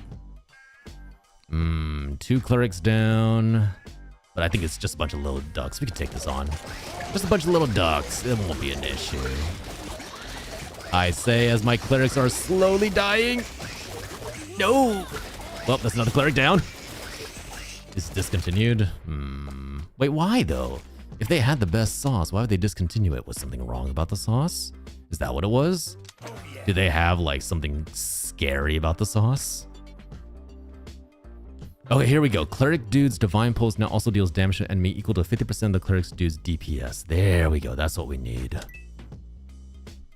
They replace it with sweet and spicy. It's not all the... No, like if you have your favorite sauce, if you have your favorite kind of consumable to go with your daily meal, you know in your heart it's just never going to be the same if it gets discontinued. It's never going to be the same. It's always going to be a little bit different. There's all... The baby's killed somebody. The baby's actually put down a warrior. Holy shit. God damn, did not expect that. Take on the Maladucks. Yeah, that sucks. You have my sympathies, Moo. That is that's a dark day to come back to and being like, they took away what was beautiful in mine. I might need to use a dude juice here. I've just lost a bunch of people. Let's see. Reduce the price of meteors. Let's get the first restock. 173 toddlers. Let's use 1 dude juice. Just bring back our entire team, and then hopefully they should be able to wreck these babies. Come on, you're grown men. Destroy the toddlers. Warriors are nothing in comparison. Oh, dude, look. No matter what, everyone acknowledges that babies are the most powerful creatures in the world. They can make you do whatever they want. People will fold over backwards to save a baby. Babies will do anything. Wakizashi is probably best for what we need. Jazz flute's nice for evading attacks. All right, that should be pretty good. 1 cougar and 18 duck-sized horses. Let's go. Down to bring the pain. All right, fuck it. I'm using bottle lightning right now. No, my cleric and my dude. The cougar took down the warriors. The cougar was always stronger than the warriors. We just weren't willing to look it in the eyes and realize that that was the chance. No. Who knew the cougar could be so skillful? I mean, so skillful, so articulate, so graceful. Oh my god. Okay, you know the Vikings are really bad. I'm not gonna lie. The Vikings are just continuously letting me down. Clerics and samurai at least pulling their weight, but 3 Canadian gooses, 4 dog-sized rats, and 8 geese. I mean 8 goats. This is probably not gonna go well. Oh boy. Do I need to use burner phone? I think it's time to use burner phone.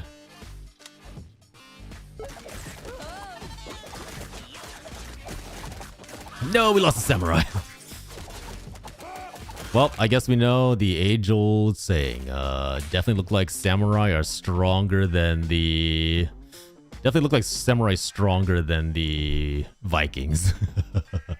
And now we're just gonna... Oh my god, we're gonna... we're playing, what's it? For honor right here. It's knights versus Vikings versus samurai. Absolutely perfect. Bring in the toddlers.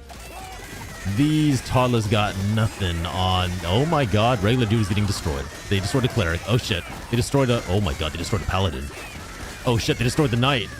I may have bitten off more than I can chew. I may have committed a grave. Oh, fuck me. The babies had hands. The babies had so many hands. Bring them back. Oh my god. The babies were an actual threat this time. Holy shit. When a Viking dude takes fatal damage, he fully heals and goes berserk. Oh. Ooh. That could be interesting. Maybe that's what's needed to make the Vikings actually viable. I think we need to bring back all our dudes. It's too risky. All right. 3 wolves and 7 dog-sized rats. Let's go. I've got no consumables and nothing but a prayer. And a cleric's already down. And 2 clerics are down. And my knight's down. And everything's going south. And my regular dude's down. Oh, fuck me. Oh, fuck me. All right, I may have been a little too cocky. Maybe was a little too confident in... Oh my god, dude. Holy shit, people are dying. All right, that was a little brutal, I'm not gonna lie. Okay, we got more dude juice, protective cloak. Cleric dude now gains... When a paladin's dude's blessed, damage takes smite. The 10% damage to... That could be useful. Buy this. Buy a dude juice. Buy a meteor. It's time for the bees. It's time for the bees. Every second for these seconds, their HP is reduced to the same. Okay. Time to fight the bees that cannot be... Critical hits against enemies have a 30% chance to land a... Can I reroll that by any chance? No, I cannot. Alright, well, fuck me. You know, my whole build around critical hits, gone, dead, destroyed. Actually, maybe I should use the strange spores first. Probably should use the strange spores first. Wait, the bees are dead! We did it! The bees have been defeated! Fucking let's go.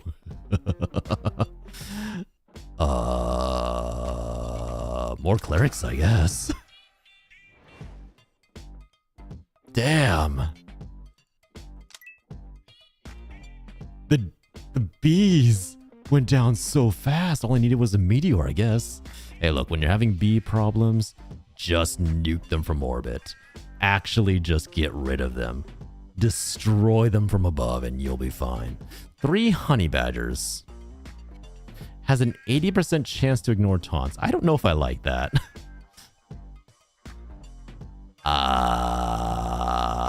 Fuck it. What have I got to lose? Oh my god. My paladin's getting destroyed. Yep, paladin's dead. Yep, there's the cleric and paladin's dead. Oh my, dude, my clerics, my clerics. Holy shit, my entire clerics got wiped out. No. Oh my god, all my clerics are dead. Well, okay, Alpha Wolf and 16 geese. Fuck it, we're going out on a bang. I'm taking on the Alpha Wolf and the geese. I don't care. Let's do this. How bad could this... Oh, regulars are dead. Berserkers are at their finest. Go, go, go. Samurai are dead. Go, take down the Alpha Wolf. All right, Vikings are down. Okay, come on, come on. You can do it. Oh no.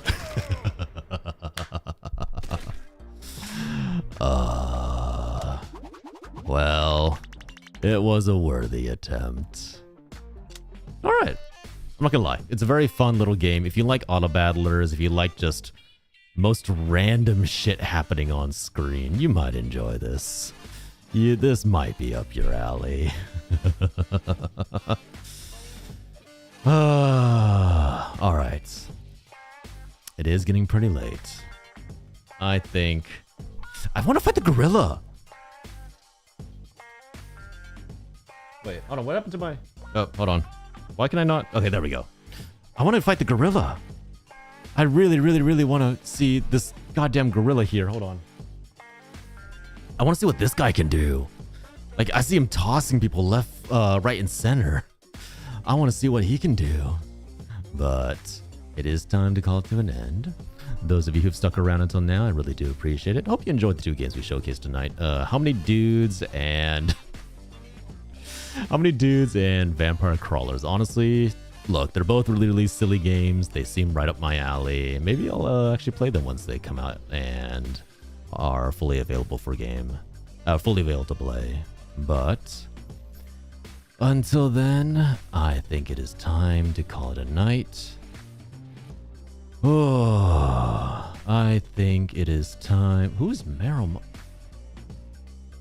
Sorry, I'm trying to find people to raid, and I don't recognize who this is.